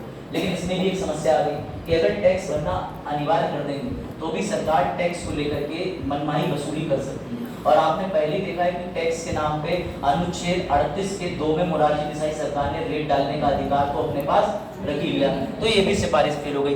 अब लास्ट सिफारिश और बढ़िया है। कितने लोग यहाँ बैठे हैं, रोड दुर्घटना में किसी ने किसी को उठा करके अस्पताल तक पहुंचाया, बड़ा प्रैक्टिकल जांच में पहुंचाया। जैसे ही ये और ये 4 लोग हैं, अब आप अस्पताल उसको लेके गए तो आपने अपना नाम वाम नहीं दर्ज कराया। अगर कोई ऐसा सीरियस मामला हो तो पुलिस वगैरह को इन्फॉर्मेशन दी, क्या है, नोट करते हैं। अगर वो व्यक्ति, पहली बात तो बच गया या नहीं बचा, बच गया, चलो बच गया, भगवान का शुक्र है। अगर किसी एक्सीडेंट में कोई व्यक्ति मर जाता था तो पता है आपको, बड़ा रायता भेज जाता था। कैसे? तब पुलिस क्या करती थी, तुम इसे कहाँ मिले, तुमने आखिरी बार इसे कहाँ से उठाया, तुमने तो हत्या नहीं कर दी। इस डर से बहुत से लोग एक्सीडेंट वाहन दुर्घटना में हस्तक्षेप नहीं करते थे, कोई पड़ा भी हो तो डर के भाग जाते थे। तो सुप्रीम कोर्ट को एक केस डालना पड़ा। जब जीएस वर्मा साहब ने कहा कि कर्तव्य में इसे भी जोड़ दो कि हेल्प करना, तो ये भी रिकमेंडेशन नहीं मानी गई। बोले लोग क्यों हेल्प करें, किसी की अपनी इमरजेंसी भी हो सकती है। जैसे अगर कोई महिला की डिलीवरी कराने उसका हस्बैंड जा रहा है, इधर कोई व्यक्ति पड़ा हुआ है, तो उसके लिए तो पहली प्रायोरिटी अपनी फैमिली होगी। सभी सेल्फिश होते हैं इस मामले में, क्लियर कट है। या उसके किसी पिता को हार्ट अटैक पड़ गया तो वो अपने फादर को लेकर एम्बुलेंस जोड़ेगा, वो इधर जोड़ेगा। लेकिन अगर तुम ड्यूटी बना दोगे तो कंपलसरी स्थिति हो जाएगी। इस पर सुप्रीम कोर्ट को एक केस झेलना पड़ा था, परमानंद कटारा। इस केस में सुप्रीम कोर्ट ने इंस्ट्रक्शन दिए कि एक्सीडेंट केस में अगर कोई किसी की मदद करेगा तो मृत्यु भी हो जाए, पुलिस कोई इंक्वायरी नहीं करेगी, अस्पताल कोई पैसा नहीं मांगेगा। ये सुप्रीम कोर्ट की रूलिंग है, लेकिन मौलिक कर्तव्य नहीं है, याद रखना। तो जीएस वर्मा कमेटी के तीनों रिकमेंडेशन मान्य नहीं करेगा। बात आई समझ में? तो मौलिक कर्तव्य 11 के 11 ही बने हैं, उससे आगे अभी नहीं जोड़े। कोई डाउट? बाकी आगे के लेक्चर में कंटिन्यू करेंगे, इसके बाद अटेंडेंस में कंटिन्यू होगा।